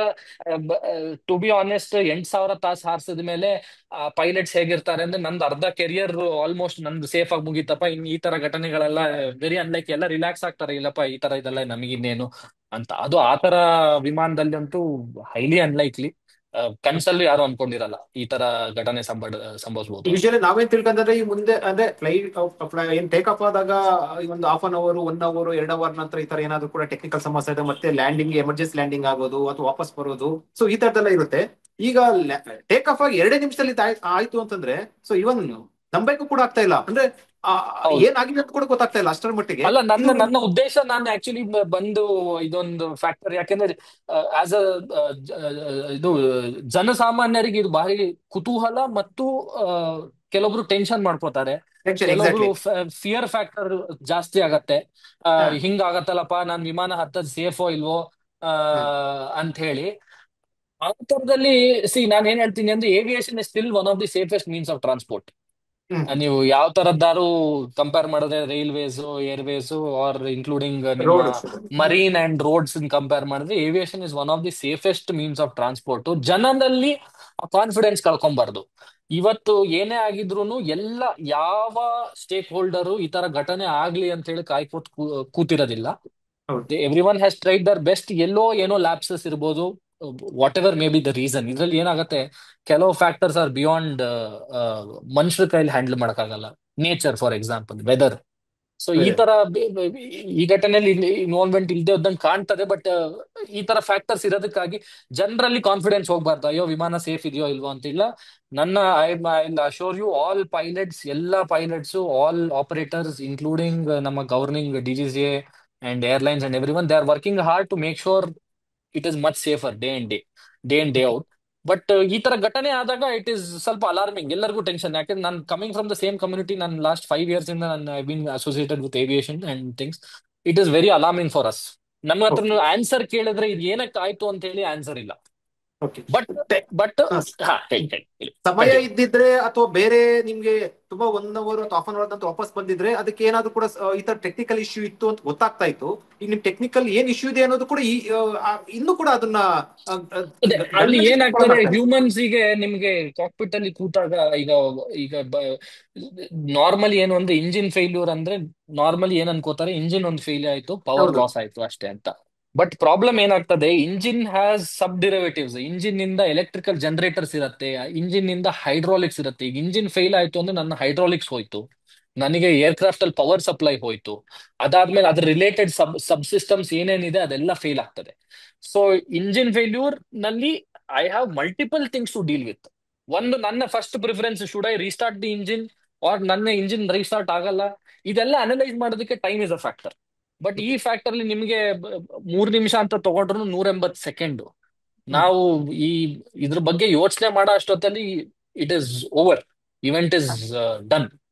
ಸೊ ಅವ್ರು ನಿಮ್ಗೆ ಏರ್ ಕಂಟ್ರೋಲರ್ಗೆ ಅವ್ರಿಗೆ ಏನ್ ಸಂದೇಶ ಕೊಡ್ಬೇಕಂತ ಕೂಡ ಗೊತ್ತಾಗಿಲ್ಲ, ಅಷ್ಟರ ಮಟ್ಟಿಗೆ 3 ನಿಮಿಷದಲ್ಲಿ ಇದು ಆಗಿದೆ ಅಂತ ಅಂತಂದ್ರೆ. ಅದೇ ಹೇಳಿದ್ನಲ್ಲ, ಅಟ್ಲೀಸ್ಟ್ ಅವ್ರು ಇಂಟಿಮೇಟ್ ಮಾಡಿದ್ದಾರೆ ನಮಗೇನೋ ಸಮಸ್ಯೆ ಆಗಿದೆ, ಹ್ಮ್. ನಮಗೇನೋ ಅಪಘಾತ ಆಗೋ ಚಾನ್ಸಸ್ ಉಂಟು ಅಂತ ಹೇಳಿ ಮೇಡೇ ಕಾಲ್ ಕೊಟ್ಟಿದ್ದಾರೆ. ಬಟ್ ಅಫ್ಕೋರ್ಸ್ ಟೈಮ್ ಇದ್ದಿದ್ರೆ briefly they would have describe ಏನಾಗಿದೆ, ಹೇಗೆ ಇದನ್ನ ಇದು ಮಾಡುದು ಅಂತ ಹೇಳಿ. But major very tragic. Time ನನಗೆ ಫ್ಯಾಕ್ಟರ್ ಇಸ್. ಒಂದ್ ಅಂದ್ರೆ ಇದು ಅಸ್ಯುಮ್ನೇಷನ್ ಅಲ್ಲ, ಒಂದು ಒಂದು ಆಸೆ. ಅಂದ್ರೆ ನಾನು ಯೋಚನೆ ಮಾಡ್ಬೇಕಾದ್ರೆ ಅಲ್ಲಿ ಅನಲೈಸ್ ಮಾಡಕ್ಕೆ, ಯಾಕಂದ್ರೆ ಅನಲೈಸ್ ಮಾಡಕ್ಕೆ ನಾನು ಟೆಕ್ನಿಕಲ್ಲಿ ಎಕ್ಸ್ಪರ್ಟ್ ಅಲ್ಲ, ಬಟ್ ನಾನು ಅಂತ ಅನ್ಕೊಂಡಿದ್ದು ಅಥವಾ ಜನರ ಜೀವ ಉಳ್ಬಹುದಾಗಿತ್ತಂತ ಒಂದು ಆಸೆ ಬಂದಿದ್ದು. ಅದು ಟೇಕ್ ಆಫ್ ಆಗಿ 2 ನಿಮಿಷದಲ್ಲಿ ಒಂದು ಬಿಲ್ಡಿಂಗಿಗೆ ಕ್ರಾಶ್ ಆಯ್ತು ಅಲ್ಲೇ. ಅಥವಾ ಒಂದ್ ವೇಳೆ ಏನಾದ್ರು ಕೂಡ ವಾಪಸ್ ಬಂದು ಲ್ಯಾಂಡ್ ಆಗುವಂತ ಪರಿಸ್ಥಿತಿ ಏನಾದ್ರು ಕೂಡ ಸಮಯ ಸಿಕ್ಕಿದ್ರೆ ಬಹುತೇಕವಾಗಿ ಸೇಫ್ ಆಗ್ತಾ ಇದ್ರೇನೋ ಆ ಇಲ್ಲ ಬಿಲ್ಡಿಂಗ್ ಈಗ ನನ್ನ ಒಂದು ಅನಿಸಿಕೆ ಅಂತ ಅನ್ಸ್ತು. ಇಲ್ಲ ಅದೇನ್ ಗೊತ್ತಾ, ಅದೇ ಹೇಳಿದ್ನಲ್ಲ, ಈಗ ಅದರಲ್ಲಿ ಆಸ್ ಅ ಲಾಸ್ಟ್ ವಿಡಿಯೋದಲ್ಲಿ ಅದು ಕೆಳಗಡೆ ಬಂದು ಎಲ್ಲಿ ಎಕ್ಸ್ಪ್ಲೋಡ್ ಆಗ್ತಾ ಇದೆ ಅದನ್ನ ನೋಡಿದಾಗ ಮೇಜರ್ ಕನ್ಸರ್ನ್ ಏನು ಅಂದ್ರೆ, ವಾಟ್ ಐ ಆಮ್ ಫೀಲಿಂಗ್, ಅದರಲ್ಲಿ aircraft didn't have any thrust ಅಂದ್ರೆ ನಮ್ಮ power to lift the aircraft, keep it airborne. ಈಗ ಅದು ಮೇಜರ್ಲಿ ಆತರ ಆಗೋ ಚಾನ್ಸಸ್ 2 ಇಂಜಿನ್ ಫೇಲ್ಯೂರ್ ಆಗಿದ್ರೆ most okay. Of the times ಅಲ್ಲಿ. ಇಲ್ಲ ಇದು ಫ್ಲೈಟ್ ಕಂಟ್ರೋಲ್ಸ್ ಜಾಮ್ ಆಗಿರ್ಬೋದು. All these things are subcategories. We are trained ನಾವು ಇನ್ ಕೇಸ್ ಇಂಜಿನ್ ಫೇಲ್ಯೂರ್ ಆದ್ರೆ ಹೇಗೆ ಸರ್ಕಲ್ ಮಾಡಿ ವಾಪಸ್ ಬಂದು ಲ್ಯಾಂಡ್ ಆಗ್ಬೋದು ಅನ್ನೋದು it is always there. And ಇನ್ನೊಂದು ಇದರಲ್ಲಿ ಏನು ಅಂದ್ರೆ, ಮೇಜರ್ ಎಲ್ಲ ಪ್ರಯಾಣಿಕರ ಆ, ಆ, ಜೀವಕ್ಕೆ ಹಾನಿಯಾಗಿದ್ದ ಕಾರಣ ಏನು ಅಂದ್ರೆ, ಇದು ಟೇಕ್ ಆಫ್ ಫೇಸ್ ಅಲ್ಲಿ ಇತ್ತು, ಲಂಡನ್ನಿಗೆ ಹೋಗೋ ಏರ್ಕ್ರಾಫ್ಟ್ ಆಗಿತ್ತು. ಈ ಏರ್ಕ್ರಾಫ್ಟ್ ಅಲ್ಲಿ 1,26,000 kg ಅಷ್ಟು ಫ್ಯೂಯಲ್ ತಗೊಳ್ಳೋ ಕೆಪಾಸಿಟಿ ಉಂಟು. ಓಕೆ. ಇದರಲ್ಲಿ at least 80 to, I don't have exact figures, 80 to 100 tonnes average ಇವರು ಫ್ಯೂಯಲ್ ಕ್ಯಾರಿ ಮಾಡ್ತಾರೆ. 1,00,000 kg ಫ್ಯೂಯಲ್ ನೀವು ತಗೊಂಡಾಗ ಅದ್ರ ಇಗ್ನಿಷನ್ ಪಾಯಿಂಟ್ ಏನು ಅಂದ್ರೆ ತುಂಬಾ ಕಡಿಮೆ, ವೇಪರ್ ಅಲ್ಲಿ ಇದ್ರೂ ಬೆಂಕಿ ಹತ್ಕೊಳತ್ತದು. So okay. ಇಲ್ಲಿ ನೀವು ಕ್ರಾಶ್ ಸೈಟ್ ಅನ್ನ ನೋಡಿದ್ರೆ ಇಂಪ್ಯಾಕ್ಟ್ ಗಿಂತ ಜಾಸ್ತಿ ಪ್ರಯಾಣಿಕರ ಜೀವ ಹೋಗಿರೋ ಕಾರಣ ಬೆಂಕಿ ಮತ್ತು ಹೊಗೆ. ಹೌದು. ಸೊ 58 ಹಾಗಾಗಿ ಸಾವಿರ ಇದು ಲೀಟರ್ ಪ್ರಾಬ್ಲಮ್. ಇತ್ತು ಅಂತ ಹೇಳ್ತಾ ಇದಾರೆ ಅಲ್ಲಿ. ಬಂದ ಮಾಹಿತಿ 58,000 ಲೀಟರ್ ಫ್ಯೂಯಲ್ ಇತ್ತು ಅಂತ ಹೇಳ್ತಾ ಇದಾರೆ. ಹೌದು ಹೌದು, ಅದೇ ಒಂದು 80 ಟನ್ ಇಂದ 1,00,000 ಟನ್, 1,25,000 ಟನ್ ಅದು, ಐ ಮೀನ್ ಕೆಜಿ ಅದ್ರ ಕೆಪಾಸಿಟಿ, 100+ ಟನ್ಸ್. ಬಟ್ ಅದೇ ಲಂಡನ್ ಫ್ಲೈಟ್ ಅಂದ್ರೆ 7-8 ತಾಸು ಜರ್ನಿ ಇರ್ತದೆ. ಸೊ ಅದಕ್ಕೆ ನಾವು ಫ್ಯೂಯಲ್ ಕ್ಯಾಲ್ಕುಲೇಷನ್ ಮಾಡಿ ಎಷ್ಟು ತಗೊಬೇಕು ತಗೊಂಡಿರ್ತೀವಿ. ಈ ಇದ್ರಲ್ಲಿ ಏನು ಅಂದ್ರೆ, ಆ ತರ ಹೋದಾಗ ಮೇಜರ್ ಪ್ರಾಬ್ಲಮ್ ಏನು ಅಂದ್ರೆ ಆಗಿರೋದು ಬೆಂಕಿಯಿಂದಾಗಿ ತುಂಬಾ ಪ್ರಯಾಣಿಕರ ಸಾವಾಗಿರೋದಕ್ಕೆ ಇದು ಪ್ರಾಬಬಿಲಿಟಿ ಜಾಸ್ತಿ. ಸರ್, ಎರಡು ಹೌದು. ಇಂಜಿನ್ ಫೇಲ್ಯೂರ್ ಆದ್ರೆ ಮತ್ತೆ ಬಂದು ನೀವು ಲ್ಯಾಂಡ್ ಮಾಡುವಂತಹ ಸಾಧ್ಯತೆ ಇರುತ್ತಾ? ಇಲ್ಲ ಇಲ್ಲ ಇಲ್ಲ, ಈ engine failure is a very rare event. ಈಗ ಇಂಜಿನ್ ರೇರ್. ಅಲ್ಲಿ ನಾವು ಏನ್ ಮಾಡ್ತೇವೆ, ಇಂಜಿನ್ ಈಗ ಮ್ಯಾನುಫ್ಯಾಕ್ಚರರ್ಸ್ ಇಂಜಿನ್ ಏರ್ಕ್ರಾಫ್ಟ್ ಹಾಕ್ಬೇಕಾದ್ರೆ ಅದನ್ನ ಇಂಜಿನ್ ಮ್ಯಾನುಫ್ಯಾಕ್ಚರರ್ಸೇ ಬೇರೆ. ಈಗ ಏರ್ಕ್ರಾಫ್ಟ್ ಮಾಡಿರೋದು ಬೋಯಿಂಗು, ಮ್ಯಾನುಫ್ಯಾಕ್ಚರ್ ಇಂಜಿನ್ ಮಾಡೋದು ಜನರಲ್ ಎಲೆಕ್ಟ್ರಿಕ್, ರೋಲ್ಸ್ ರಾಯ್ಸ್, ಈ ತರ ಹಲವಾರು ಕಂಪನಿಗಳಿದೆ. ಅದರಲ್ಲಿ ಏನು ಇಂಜಿನ್ ನಲ್ಲಿ ಇಷ್ಟು ಬರ್ಡ್ ಸ್ಟ್ರೈಕ್, ಇಷ್ಟು ನೀರು, ಇಷ್ಟು ಫ್ಯೂಯಲ್ ಅಡಲ್ಟ್ರೇಷನ್ ಎಲ್ಲಾ ಕ್ಯಾಟಗರಿನೂ ಚೆಕ್ ಮಾಡಿ ಸರ್ಟಿಫೈ ಮಾಡಿರ್ತಾರೆ. ಒಂದ್ ಇಂಜಿನ್ ಫೇಲ್ ಆಗುವುದೇ ಬಹಳ ರೇರ್ ಇವೆಂಟ್. ರೇರ್. ಅದರಲ್ಲಿ ಓಕೆ. 2 ಫೇಲ್ ಆಗಿದೆ ಅಂದ್ರೆ ನಾವು ನಂಬಕ್ ಆಗದೆ ಇರೋದು. ಬಟ್ ನಂಬಕ. ಇನ್ವೆಸ್ಟಿಗೇಷನ್ ಮೇಲೆ ನೋಡ್ಬೇಕು ಏನ್ ಆಗಿರ್ಬೋದು ಅಂತೇಳಿ. There is no 100% clarity engine ಫೇಲ್ಯೂರೇ ಕಾರಣ ಅಂತೇಳಿ. ಬಟ್ ಇಂಜಿನ್ ಪವರ್ ಇಲ್ಲದೆ ನಾವ್ ಏನ್ ಮಾಡಕ್ಕಾಗಲ್ಲ. ಇದು ಕಾರ್ ಇದ್ದಂಗೆ, ಈ ಕಾರಲ್ಲಿ ನಾವು ಇಂಜಿನ್ ಆಫ್ ಆಯ್ತು ಅಂದ್ರೆ ನಾವು ನ್ಯೂಟ್ರಲ್ ಅಲ್ಲಿ ಎಷ್ಟು ತನಕ ತಗೊಂಡು ಹೋಗ್ಬೋದು ಅಲ್ಲಿ ತನಕ ತಗೊಂಡು ಕಾರ್ ನಿಲ್ತದೆ, ನಾವು ಹಿಂದೆ ಮುಂದೆ ಏನು ಮಾಡಕ್ ಆಗೋದಿಲ್ಲ. Same principal. ಸರ್, ಸಾಮಾನ್ಯ ಫ್ಲೈ ಆಗ್ಬೇಕಿಂತ ಮುಂಚೆ ಸೊ ಅದರದೇ ಒಂದು ಪ್ರೊಸೀಜರ್ ಇರುತ್ತೆ. ಕಂಪ್ಲೀಟ್ ಚೆಕ್ ಮಾಡಿ ಎಲ್ಲವೂ ಕೂಡ ಓಕೆ ಕೊಟ್ಟ ನಂತರ ಅಲ್ವಾಗೋದು. ಯಾವ ರೀತಿ ಪ್ರೊಸೀಜರ್ ಸರ್ ನಿಮಗೆ ಅನಲೈಸ್ ಸೊ ಮಾಡೋದು? ಏನಾಗತ್ತೆ, ಏರ್ಲೈನ್ ಅಲ್ಲಿ ಅದಕ್ಕೆ ಇಂಜಿನಿಯರಿಂಗ್ ಟೀಮ್ ಅಂತ ಇರ್ತಾರೆ. ಇಂಜಿನಿಯರಿಂಗ್ ಟೀಮಿಗೆ ಈಗ ಪೈಲಟ್ಸ್ ಗಳಿಗೆ ಕೆಲವುದು ಎರರ್ ಇರ್ಬೋದು. ಅದರಲ್ಲಿ ಏನು ಅಂದ್ರೆ, we operate something called MEL ಅಂತ ಹೇಳಿ, ಮಿನಿಮಮ್ ಎಕ್ವಿಪ್ಮೆಂಟ್ ನಾವು ಚೂಸ್ ಮಾಡ್ತೀವಿ, ಮಿನಿಮಮ್ ಎಕ್ವಿಪ್ಮೆಂಟ್ ಲಿಸ್ಟ್ ಅಂತ. ಕೆಲವು ಏರ್ಕ್ರಾಫ್ಟ್ ಅಲ್ಲಿ ಕೆಲವು ಪಾರ್ಟ್ಸ್ ವರ್ಕ್ ಆಗಲ್ಲ ಅಂದ್ರೂ ಫ್ಲೈ ಮಾಡೋದಕ್ಕೆ ಏನು ಆಪರೇಷನಲಿ ಏನು ಪ್ರಾಬ್ಲಮ್ ಇರಲ್ಲ. ಸೊ ಆ ಈ ರಿಲೇಟೆಡ್ ಆಕ್ಟಿವಿಟೀಸ್ ಅಲ್ಲೇ ಎಂಜಿನಿಯರಿಂಗ್ ನವರು ನೋಡ್ತಾರೆ, ಇದರಲ್ಲಿ ಏನೇನು ಪಾರ್ಟ್ಸ್ ವರ್ಕಿಂಗ್ ಉಂಟು, ವರ್ಕಿಂಗ್ ಇಲ್ಲ, ಈ ಪಾರ್ಟ್ ವರ್ಕಿಂಗ್ ಇಲ್ಲ ಅಂದ್ರೆ ನಾವು ಇದನ್ನ ಫ್ಲೈ ಮಾಡಕ್ ಬಿಡ್ಬೋದಾ ಇಲ್ವಾ ಅಂತ ಎಲ್ಲ ಅವ್ರ ಹತ್ರ they will have the MEL and MMEL. Cockpit end ಇಂದ ಈ ಕೆಲವುದು ಎಲ್ಲ ಸೆನ್ಸರ್ ರೀಡಿಂಗು ಕಾಕ್ಪಿಟ್ ಬರೋದಿಲ್ಲ. ಸೊ ಕಾಕ್ಪಿಟ್ ಎಂಡ್ ಅಲ್ಲಿ ಏನಾದ್ರು ಫಾಲ್ಟ್ ಇದ್ರೆ ಆಸ್ ಪೈಲಟ್ಸ್ ವಿ ಚೆಕ್, ನಮ್ಮ ಟೆಕ್ ಲಾಗ್ ಮತ್ತೆ ನಾವು we check in our MEL, can I certify this aircraft, can I take this aircraft ಅಂತ. ಸೊ ಅದ್ರಲ್ಲಿ ಈಗ ಪೈಲಟ್ಸ್ ಏನಾದ್ರು ಬಂದ್ರೆ ನಾವು ನೋಡ್ತೀವಿ, ಅದ್ರಲ್ಲಿ ಸಿಂಪಲ್, ಇದಿದ್ರೆ ನೀವು ಹಾರಿಸಬಹುದು, ಇದಿಲ್ದೆ ಹೋದ್ರೆ ನೀವು ಹಾರ್ಸಕ್ಕಾಗಲ್ಲ, ಎಸ್ ಆರ್ ನೋ ಆಪ್ಷನ್ ಇರುತ್ತೆ. ಕೆಲವುದಲ್ಲಿ ಲಿಮಿಟೇಷನ್ ಇರುತ್ತೆ, ನೀವು ಬರೀ 20,000 ಅಡಿ ತನಕ ಹೋಗ್ಬೋದು. ಇವಾಗ APU ಇನಾಪರೇಟಿವ್ ಅಂತ ಒಂದು ಕಾನ್ಸೆಪ್ಟ್ ಇದೆ, ಸಣ್ಣ ಇನ್ನೊಂದು ಆಕ್ಸಿಲರಿ ಪವರ್ ಯೂನಿಟ್ ಅಂತ. ಅದು ಇನಾಪರೇಷನ್ ಇಲ್ಲ ಅಂದ್ರೆ ನೀವು ಎಷ್ಟು ಆಲ್ಟಿಟ್ಯೂಡ್ ತನಕ ಹೋಗ್ಬೋದು, ಲಿಮಿಟೇಷನ್ ಕೊಡ್ತಾರೆ, ನೀವು ಇಷ್ಟೇ ಸ್ಪೀಡ್ ಅಲ್ಲಿ ಹಾರ್ಸಕ್ಕಾಗೋದು, ಇಷ್ಟೇ ಹೈಟ್ ತನಕ ತಗೊಂಡು ಹೋಗ್ಬೋದು ಅಂತ ಹೇಳಿ. ಮತ್ತೆ ಈ ತರ ಏರ್ಪೋರ್ಟ್ಸ್ ಅಲ್ಲಿ ಕೆಲವುದ್ರಲ್ಲಿ ಲ್ಯಾಂಡ್ ಮಾಡಕ್ಕಾಗಲ್ಲ, ಟೇಕ್ ಆಫ್ ಮಾಡಕ್ಕಾಗಲ್ಲ, ಅದಕ್ಕೆಲ್ಲ ಲಿಮಿಟೇಷನ್ ಇರುತ್ತೆ. ಸೊ ಇಂಜಿನಿಯರಿಂಗ್ ನವರು ದೇ ವಿಲ್, ಅವ್ರಿಗೆ ಹೆಂಗಂದ್ರೆ ಏರ್ಕ್ರಾಫ್ಟ್ ಲ್ಯಾಂಡ್ ಆದ ತಕ್ಷಣ ಬಂದ ತಕ್ಷಣ ಅವ್ರದ್ದು ಏನೇನ್ ಮ್ಯಾಂಡೇಟರಿ ಚೆಕ್ಸ್ ಇರುತ್ತೆ ಅದೆಲ್ಲ ಸ್ಟ್ಯಾಂಡರ್ಡ್ ಫಾರ್ಮ್ ಎಕ್ಸೆಲ್ ಶೀಟ್ಸ್ ತರ ಬರುತ್ತೆ. ಏನೇನ್ ಚೆಕ್ ಆಗ್ಬೇಕು, ಇಂಜಿನ್ ಆಯಿಲ್ ರಿಪ್ಲೇಸ್ ಮಾಡ್ಬೇಕು ಅಂದ್ರೆ ಇಷ್ಟು ಅವರ್ಸ್ ಆದ್ಮೇಲೆ ಇಂಜಿನ್ಸ್ಗೆ ಆಯಿಲ್ ರಿಪ್ಲೇಸ್ಮೆಂಟ್ ಇರುತ್ತೆ. ಆಮೇಲೆ ಇಷ್ಟು ಅವರ್ಸಿಗೆ ಚೆಕ್ಸ್ ಇರುತ್ತೆ, A B C D ಅಂತ ಚೆಕ್ಸ್ ಮಾಡ್ತೇವೆ. A check is the primitive check, ನೀವು ಏರ್ಕ್ರಾಫ್ಟ್ ನ ಸರ್ವಿಸ್ ಇಂದ ತೆಗೆದು ಮೇಂಟೆನೆನ್ಸ್ ತಗೊಂಡು ಹೋಗಿ ಫುಲ್ ಏರ್ಕ್ರಾಫ್ಟ್ ನ ಚೆಕ್ ಮಾಡ್ತಾರೆ. ಆ ತರ ಪ್ರತಿ 5 ವರ್ಷ, 3 ವರ್ಷ, ವರ್ಷಕ್ಕೆ 6 ತಿಂಗಳಿಗೆ ಒಂದ್ಸತಿ ಈ ತರ ಮಲ್ಟಿಪಲ್ ಕ್ಯಾಟಗರೀಸ್ ಇರುತ್ತೆ. ಯೂಶಲಿ ಅದೆಲ್ಲ it's all fairly documented, paperwork system ಅಲ್ಲಿ ಆಗೋದು. ಈ ಚೆಕ್ ಈ ಏರ್ಕ್ರಾಫ್ಟ್ ಆಗಿಲ್ಲ ಅಂದ್ರೆ either pilots will be able to identify, ಅವ್ರ ಇಂಜಿನಿಯರಿಂಗ್ ಅವರಾಗೆ ಬಂದ್ ಹೇಳ್ತಾರೆ, ಸರ್ ಇದ್ರಲ್ಲಿ ಈ ಇಶ್ಯೂ ಇದೆ, ನಾವು ಇದನ್ನ ರಿಲೀಸ್ ಮಾಡಕ್ ಆಗೋದಿಲ್ಲ ಅಂತ ಹೇಳಿ. ಸೊ ಈ ತರದ ಅಗೇನ್ ಅದು ಇಟ್ ಇಸ್ ಡೀಟೇಲ್ಸ್ ಇನ್ವೆಸ್ಟಿಗೇಷನ್ ಮುಖಾಂತರ ಗೊತ್ತಾಗ್ಬೇಕು ಏನಾದ್ರು ಫ್ಲಾಗ್ ಆಗಿತ್ತಾ ಇಲ್ವಾ ಅಂತ ಹೇಳಿ. ಸೊ ಈಗ ಅಲ್ಲಿ ಕಾಕ್ಪಿಟ್ ಮತ್ತೆ ಬ್ಲಾಕ್ ಬಾಕ್ಸ್ ಇವೆಲ್ಲ ಕರೀತಾರಲ್ಲ ಸರ್, ಅದರಲ್ಲಿ ಏನಾದ್ರು ಕೂಡ ಇವೆಲ್ಲವೂ ಕೂಡ ರೆಕಾರ್ಡ್ ಆಗಿರುತ್ತೆ, ಯಾವ ಯಾವ ರೀತಿ ಇರುತ್ತೆ ಸರ್ ಅಲ್ಲಿ? ಈಗ ಅದ್ರಲ್ಲಿ ಎರಡು ಬರ್ತದೆ, ಒಂದು DFDR ಅಂತ ಡಿಜಿಟಲ್ ಫ್ಲೈಟ್ ಡೇಟಾ ರೆಕಾರ್ಡರ್, ಇನ್ನೊಂದು CVR ಅಂತ ಕಾಕ್ಪಿಟ್ ವಾಯ್ಸ್ ರೆಕಾರ್ಡ್ ಅಂತ. ಕಾಕ್ಪಿಟ್ ವಾಯ್ಸ್ ರೆಕಾರ್ಡ್ ಅಲ್ಲಿ ಇಬ್ರು ಪೈಲಟ್ಸ್ ಮಾತಾಡೋದು ಮತ್ತೆ ATC ಜೊತೆ ಏನೇನ್ ಮಾತಾಡಿದ್ದಾರೆ ಈ ಸಂಗತಿ ಅಷ್ಟು ರೆಕಾರ್ಡ್ ಆಗುತ್ತೆ. ಯೂಶಲಿ 120 ನಿಮಿಷದ ತನಕ ರೆಕಾರ್ಡಿಂಗ್ ಟೈಮ್. ಅದ್ರ ಮೇಲೆ ನಮ್ಮ CCTV ತರನೇ ಓವರ್ ರೈಡ್ ಮಾಡ್ತಾ ಹೋಗತ್ತದು. 120 ಮಿನಿಟ್ಸ್, 2 ಅವರ್ಸ್ ತನಕ, ಟು 180 ಮಿನಿಟ್ಸ್ ಬೇರೆ ಬೇರೆ ಪ್ರೊವೈಡರ್ಸ್ ಜೊತೆ ಇರುತ್ತೆ. ಅದು ಒಂದು, it will give key importance to us to pilots ಏನ್ ಕಾಕ್ಪಿಟ್ ಒಳಗಡೆ ಏನಾಗಿದೆ ಅಂತ, ಯಾಕೆ ನೇಚರ್ ಆಫ್ ಎಮರ್ಜೆನ್ಸಿ ಅವ್ರು ಹೇಳಿಲ್ಲ ಇನ್ನು. ಆ, ಎರಡನೇದು ಡಿಜಿಟಲ್ ಫ್ಲೈಟ್ ಡೇಟಾ ರೆಕಾರ್ಡರ್ ಏನ್ ಡೀಟೇಲ್ಸ್ ಕೊಡುತ್ತೆ ಅಂದ್ರೆ, ನಿಮ್ಮ ಇಂಜಿನ್ ವರ್ಕ್ ಆಗ್ತಾ ಇತ್ತಾ ಇಲ್ವೋ, ವರ್ಕ್ ಆಗ್ತಾ ಇದ್ರೆ ಎಷ್ಟು ಪವರ್ ಔಟ್ಪುಟ್ ಕೊಡ್ತಾ ಇತ್ತು, ಫ್ಯೂಯಲ್ ಕೆಪಾಸಿಟಿ ಎಷ್ಟಿತ್ತು, ಏರ್ಕ್ರಾಫ್ಟಿನ ಕಾನ್ಫಿಗರೇಷನ್ ಹೇಗಿತ್ತು, ಫ್ಲಾಪ್ಸ್, ಲ್ಯಾಂಡಿಂಗ್ ಗೇರ್, ಇದೆಲ್ಲ ಏನೇನ್ ಕಾನ್ಫಿಗರೇಷನ್ ಅದು ಸೆಕೆಂಡ್ ವೈಸ್ ಲಾಗ್ ಮಾಡ್ತಾ ಹೋಗುತ್ತೆ. ಈಗ 9 ಗಂಟೆ, 9 ಗಂಟೆ, 1 ಸೆಕೆಂಡು, 2 ಸೆಕೆಂಡು, 3 ಸೆಕೆಂಡ್ ಏನೇನ್ ಕಾನ್ಫಿಗರೇಷನ್ ಇತ್ತು ಅಂತ ಹೇಳಿ ಎಂಟೈರ್ ಗ್ರಾಫ್ ಕೊಡುತ್ತೆ. ಸೊ ಇದು ಎನಿ ಇನ್ವೆಸ್ಟಿಗೇಷನ್ ಅಲ್ಲಿ it is a key.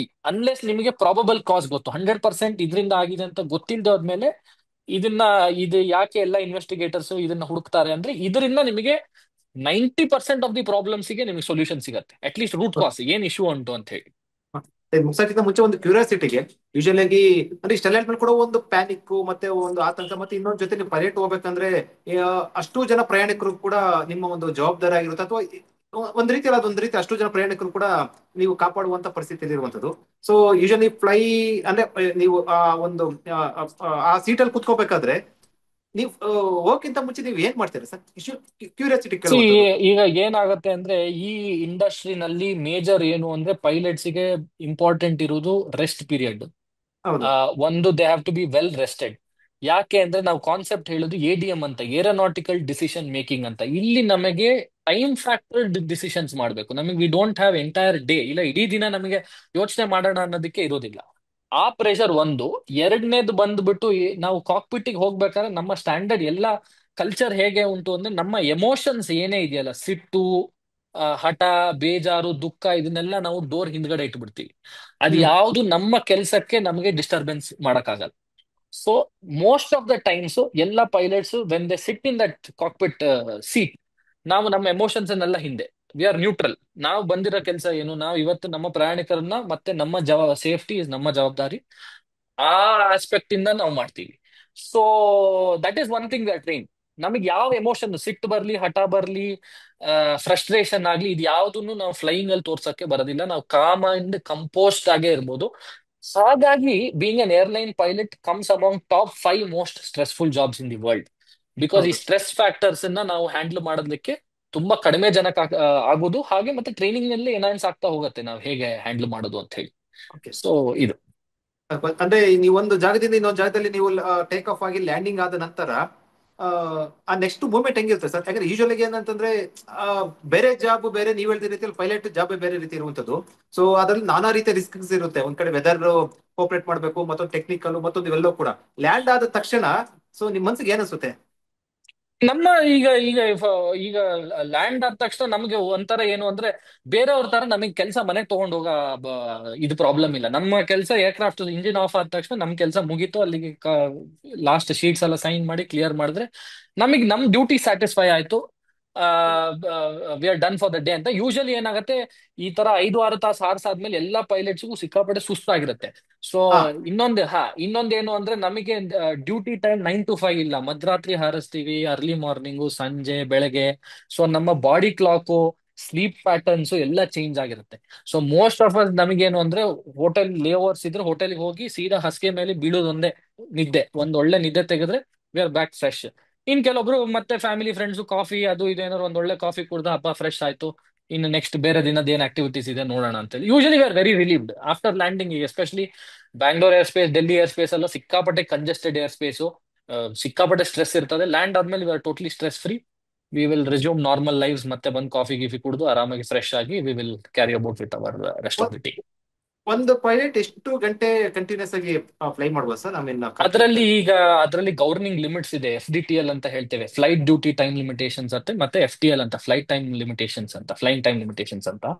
So ಅದರಲ್ಲಿ ನಂಬರ್ ಆಫ್ ಲ್ಯಾಂಡಿಂಗ್ಸ್ ಮೇಲೆ ಡಿಪೆಂಡೆಂಟ್. ಅದು DGC ಅದೊಂದು ಎಂಟೈರ್ ಟೇಬಲ್ ಇದೆ. ನಾನು 4 ಲ್ಯಾಂಡಿಂಗ್ ಮಾಡೋದಾದ್ರೆ 7 ತಾಸು ಹಾರಿಸ್ಬೋದು, ಆಮೇಲೆ 5 ಲ್ಯಾಂಡಿಂಗ್ ಮಾಡೋದಾದ್ರೆ 6 ಅವರ್ಸು, 3 ಲ್ಯಾಂಡಿಂಗ್ಸ್ 8 ಅವರ್ಸ್, ಈ ತರ ಮಲ್ಟಿಪಲ್ ಕಾಲಮ್ಸ್ ಇದೆ. Updated data I am not sure exactly number of landing limitation. Usually one pilot 6 to 8 hours is there usual. ಇದು monthly we fly about 60 to 75 hours average. ಇದು flying average. Air sir, air traffic ಇರ್ತಾರ, ಸಿಕ್ಕಾಪಟ್ಟೆ flights ಎಲ್ಲ ಕೂಡ ಅಲ್ಲಿ ಹೋಗ್ತಾ ಇರುತ್ತೆ, running ಆಗ್ತಾ ಇರ್ತಾರ. ಸೊ ಅದು ಕಂಪ್ಲೀಟ್ ಆಗಿ ಟೆಕ್ನಾಲಜಿ ಜೊತೆಗೆ ಅದು ಜನಸಾಮಾನ್ಯರಿಗೆ ಅರ್ಥ ಆಗೋ ರೀತಿಯಲ್ಲಿ ಯಾವ ರೀತಿ ಅದನ್ನ ಹೇಳ್ತೀರಾ ಸರ್ ಇದನ್ನು? ಸೊ ಏನಾಗುತ್ತೆ, ಏರ್ಕ್ರಾಫ್ಟ್ ಅಲ್ಲಿ ಮಲ್ಟಿಪಲ್ ಸಿಸ್ಟಮ್ಸ್ ಇರುತ್ತೆ. ADSP ಅಂತ, ಆಟೋಮೆಟಿಕ್ ಡಿಪೆಂಡೆಂಟ್ ಸರ್ವೆಲೆನ್ಸ್ ಬ್ರಾಡ್ಕಾಸ್ಟ್ ಅಂತ ಹೇಳಿ, ಒಂದು ನಿಮ್ಮ ಮೀಡಿಯಾದವ್ರ ಕ್ಯಾಮ್ರಾದಿಂದ ಹೆಂಗೆ ಸಿಗ್ನಲ್ ಕಳಿಸ್ತೀರಾ ನೀವು ನಿಮ್ಮ ಮೇನ್ ಸ್ಟೇಷನ್ಗೆ, ಹೌದಾ? ನಿಮ್ಮ ಸ್ಟುಡಿಯೋಗೆ, same system aircraft will send one message. ಅದ್ರಲ್ಲಿ ಏನು ಅಂದ್ರೆ SFB ಟ್ರಾನ್ಸ್ಪಾಂಡರ್ ಅಂತ ಯೂಸ್ ಮಾಡ್ತೀವಿ. ಅದ್ರಲ್ಲಿ ಏನು ಅಂದ್ರೆ ಏರ್ಕ್ರಾಫ್ಟ್ ಮೆಸೇಜ್ ಕಳಿಸ್ತಾ ಇರುತ್ತೆ, ನಾನು ಇಷ್ಟು ಹೈಟ್ ಅಲ್ಲಿ ಇದ್ದೀನಿ, ಇಷ್ಟು ಸ್ಪೀಡ್ ಅಲ್ಲಿ ಇದ್ದೀನಿ, ಇದನ್ನ ಹೀಗಿದ್ದೀನಿ ಅಂತ. ಈ ರಿಸೀವರ್ ಪಿಕ್ ಮಾಡ್ತಾ ಇರತ್ತೆ. ಸೊ ಅದು ಒಂದು ಟೆಕ್ನಾಲಜಿ. ಇನ್ನೊಂದು ಬಂದ್ಬಿಟ್ಟು ನಾವು ವಾಯ್ಸ್ ಕಮ್ಯುನಿಕೇಶನ್ ಯೂಸ್ ಮಾಡ್ತೀವಿ. ಇನ್ನೊಂದು ರೇಡಾರ್ ಯೂಸ್ ಮಾಡ್ತೀವಿ. ರೇಡಾರ್ ಅಲ್ಲಿ ಏನು ಅಂದ್ರೆ ನಿಮ್ಗೆ ರೇಡಾರ್ ತಿರುಗಿದಾಗ ಅದು ಪಲ್ಸ್ ಕಳಿಸಿ ರಿಫ್ಲೆಕ್ಷನ್ ತಗೊಂಡು ವಾಪಸ್ ಬರುತ್ತೆ. ಅದರಲ್ಲಿ ನನ್ನ ಏರ್ ಸ್ಪೇಸ್, ಈಗ ಒಂದು 5 ಕಿಲೋಮೀಟರ್ ಏರ್ ಸ್ಪೇಸ್ ತಗೊಂಡ್ರೆ ಇಷ್ಟು ಏರ್ಕ್ರಾಫ್ಟ್ ಈ ಹೈಟ್ ಅಲ್ಲಿ, ಈ ಲೆವೆಲ್ ಅಲ್ಲಿ, ಈ ಸ್ಪೀಡ್ ಅಲ್ಲಿ ಹಾರ್ತಾ ಇದೆ ಅಂತ ಹೇಳಿ ರೇಡಾರ್ಸ್ ಕೊಡುತ್ತೆ. ಇದು 3 ಪ್ರೈಮರಿ ಇದು. ಯೂಶಲಿ ಇವಾಗ ನಿಮ್ಗೆ ಏನು ಈ ಫ್ಲೈಟ್ ರೇಡಾರ್ ಅನ್ನ ಅಪ್ಲಿಕೇಶನ್ ಬರುತ್ತೆ, ನೀವು ಮೊಬೈಲ್ ಅಲ್ಲೇ ಕುತ್ಕೊಂಡು ಯಾರು ಬೇಕಾದ್ರೂ ಯಾವ ಏರ್ಕ್ರಾಫ್ಟ್ ಎಲ್ಲಿ ಎಷ್ಟು ಹೈಟ್ ಅಲ್ಲಿ ಹಾರ್ತಿದೆ ಅದನ್ನ it use technology called ADSB ಅಂತ ಹೇಳಿ. B ಮತ್ತೆ C ಕ್ಯಾಟಗರಿ ಅದರಲ್ಲಿ ಬೇರೆ ಬೇರೆ ಬರುತ್ತೆ. ಅದು ಏರ್ಕ್ರಾಫ್ಟ್ ಸ್ವತಃ ಮೆಸೇಜ್ ಕಳಿಸ್ತಾ ಇರತ್ತೆ ಪ್ರತಿ 1 ಸೆಕೆಂಡಿಗೂ, ನಾನು ಇಲ್ಲಿದ್ದೀನಿ, ನಾನು ಇಲ್ಲಿದ್ದೀನಿ, ಇಲ್ಲಿದ್ದೀನಿ ಅಂತ ಹೇಳಿ. ಸೊ ಅದು ಅದು ಆ ಡೇಟಾ ಏರ್ ಟ್ರಾಫಿಕ್ ಕಂಟ್ರೋಲಿಗೆ ಬರುತ್ತೆ. ಅದಾದ್ಮೇಲೆ ಈಗ technology is very advanced. CPDLC ಹೌದು. ಅಂತ ಯೂಸ್ ಮಾಡ್ತೀವಿ, ಕ್ರೂ ಪೈಲಟ್ ಡೇಟಾ ಲಿಂಕ್ ಕಂಟ್ರೋಲರ್ ಅಂತ ಹೇಳಿ. ಈಗ ನಿಮ್ಗೆ ಲೇಟೆಸ್ಟ್ ಟೆಕ್ನಾಲಜಿ ಹೇಗೆ ಅಂದ್ರೆ ಪೈಲಟ್ಸ್ ಆದಷ್ಟು ಮಾತು ಕಮ್ಯುನಿಕೇಶನ್ ಕಡಿಮೆ ಮಾಡಿ, ಅಲ್ಲಿ ಕೀಪ್ಯಾಡ್ ಇರುತ್ತೆ ಏರ್ಕ್ರಾಫ್ಟ್ ಅಲ್ಲಿ, CDU ಅಂತ, ಕಂಟ್ರೋಲ್ ಡಿಸ್ಪ್ಲೇ ಯೂನಿಟ್ ಅಂತ, ಮತ್ತೆ FMC ಅಂತ, ಅದು ಒಂದು ಕಂಪ್ಯೂಟರ್. ನೀವು ಅಲ್ಲಿ ಕೀಪ್ಯಾಡ್ ಅಲ್ಲಿ ನೀವು ವಾಟ್ಸ್ಆಪ್ ಮೆಸೇಜ್ ಮಾಡ್ದಂಗೆ ಟೈಪ್ ಮಾಡ್ತಾ ಇದ್ರೆ ಆಯ್ತು. ಇವಾಗ ಸಪೋಸ್ ನಾನು 30,000 ಅಡಿನಲ್ಲಿ ಇದ್ದೀನಿ, ATC ನನಗೆ ನೀವು 32,000 ಅಡಿಗೆ ಕ್ಲೈಮ್ ಮಾಡ್ಬೇಕು ಅಂತ ಹೇಳ್ತಾರೆ, ನೆಕ್ಸ್ಟ್ ನೀವು 32,000 ಫೀಟ್ ಹೋಗ್ಬೇಕು ಅಂತ. ಅವಾಗ ಅವ್ರು ನನಗೆ ಮೆಸೇಜ್ ಕಳಿಸ್ತಾರೆ, do you accept climb to 32,000 feet ಅಂತ. ಸೊ ನಾನು ಫ್ಲೈಟ್ ಲೆವೆಲ್ 3 to ಎಸ್ ಅಂತ ಹೊಡೆದ್ರೆ it means that I have said okay, ನಾನು 32,000ಗೆ. ಬೇಸಿಕ್ಲಿ ವಾಟ್ಸ್ಆಪ್ ಮೆಸೇಜಸ್ ತರ.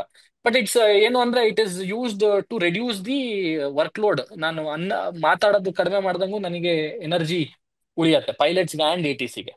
So ATC job is also very less. ಅವ್ರಿಗೆ 30 minutes time in time out ಅಂತ, 30 ನಿಮಿಷ ಕೆಲಸ ಮಾಡ್ಬೋದು, 30 ನಿಮಿಷ ಬ್ರೇಕ್ ತಗೊಬೇಕು, ಮತ್ತೆ 30 ನಿಮಿಷ ಕೆಲಸ, ಮತ್ತೆ ಬ್ರೇಕ್. ಸೊ ಈ ತರ ಮಲ್ಟಿಪಲ್ ಅಡ್ವಾನ್ಸಸ್ ಇದೆ. ಬಟ್ ಇವತ್ತಿನ ಇನ್ಸಿಡೆಂಟ್ ಅಲ್ಲಿ I don't think ATC they had much to do. ಏನು ಅವರ ಕೈಯಲ್ಲಿ ಏನು ಇರಲಿಲ್ಲ. Very unfortunate actually. Thank you Samarth. ಒಂದಷ್ಟು ವಿವರಣೆ ಕೊಟ್ರಿ. ಒಂದಷ್ಟು ಪಬ್ಲಿಕ್ ಅಂದ್ರೆ ಯಾರು ನಿಮ್ಗೆ ಏರ್ ಪ್ಯಾಸೆಂಜರ್ಸ್ ಇರ್ತಾರೆ, ಸೊ ಅವ್ರಿಗೆ ಒಂದ್ ರೀತಿ ಪ್ಯಾನಿಕ್ ಕೂಡ ಇರುತ್ತೆ. ಪ್ಯಾನಿಕ್ ಆಗ್ಬೇಡಿ ಕೂಡ ಹೌದು, ಅಂತ ಇಲ್ಲ, ಹೇಳಿದೀರಾ? One thing I want to reassure, this system runs on trust, ನಂಬಿಕೆ ಮತ್ತೆ ಫೇತ್. ಸೊ ಯಾರು ಯಾರ ಮೇಲೇನು ಇನ್ವೆಸ್ಟಿಗೇಷನ್ ರಿಪೋರ್ಟ್ಸ್ ಎಲ್ಲ ಔಟ್ ಇದಾಗ ತನಕ ನಂಬಿಕೆ ಕಳ್ಕೊಳ್ಳೋದ್ರಲ್ಲಿ ಏನೂ ಇಲ್ಲ. Air transport is still the safest means of transport. ಇವಾಗ already Ahmedabad airport is back to operations, ಅಂದ್ರೆ ದಟ್ ಹೌದು. Is how they are quick in okay. Picking things up. So all pilots, crew, airline, every one is trained. Unfortunate incident ಆಗ್ಬಾರ್ದಿತ್ತು, ಆಗಿದೆ. But definitely I'm sure aviation community ಇದರಿಂದ ಎಲ್ಲಾ stake ಹೋಲ್ಡರ್ಸಿಗೂ, aviation involve ಆದವರಿಗೂ ನಮಗೆ ಕಲಿಯೋಂಥದ್ದು ಬಹಳ ಇದೆ. ನಮಗೂ ಅಷ್ಟೇ ಕುತೂಹಲ ಇದೆ. ಇದನ್ನ ನಾವು ಮತ್ತೆ ಆಗದೆ ಹೋದಂಗೆ ನಾವು ಹೇಗೆ ಚೆಕ್ ಮಾಡಿ ಮತ್ತೆ ಹೇಗೆ ಇದನ್ನ ಇಂಪ್ರೂವ್ ಮಾಡೋದು ಅಂತ ಹೇಳಿ. ಥ್ಯಾಂಕ್ ಯು ಸಮರ್ಥ್ ಥ್ಯಾಂಕ್ ಮಾತಾಡಿದ್ದಕ್ಕೆ. ಯು. ಹೆಚ್ಚಿನ ಸುದ್ದಿ ಅಪ್ಡೇಟ್ಗೆ ಈಗಲೇ the federal Karnataka YouTube page ಅನ್ನು ಸಬ್ಸ್ಕ್ರೈಬ್ ಮಾಡಿ.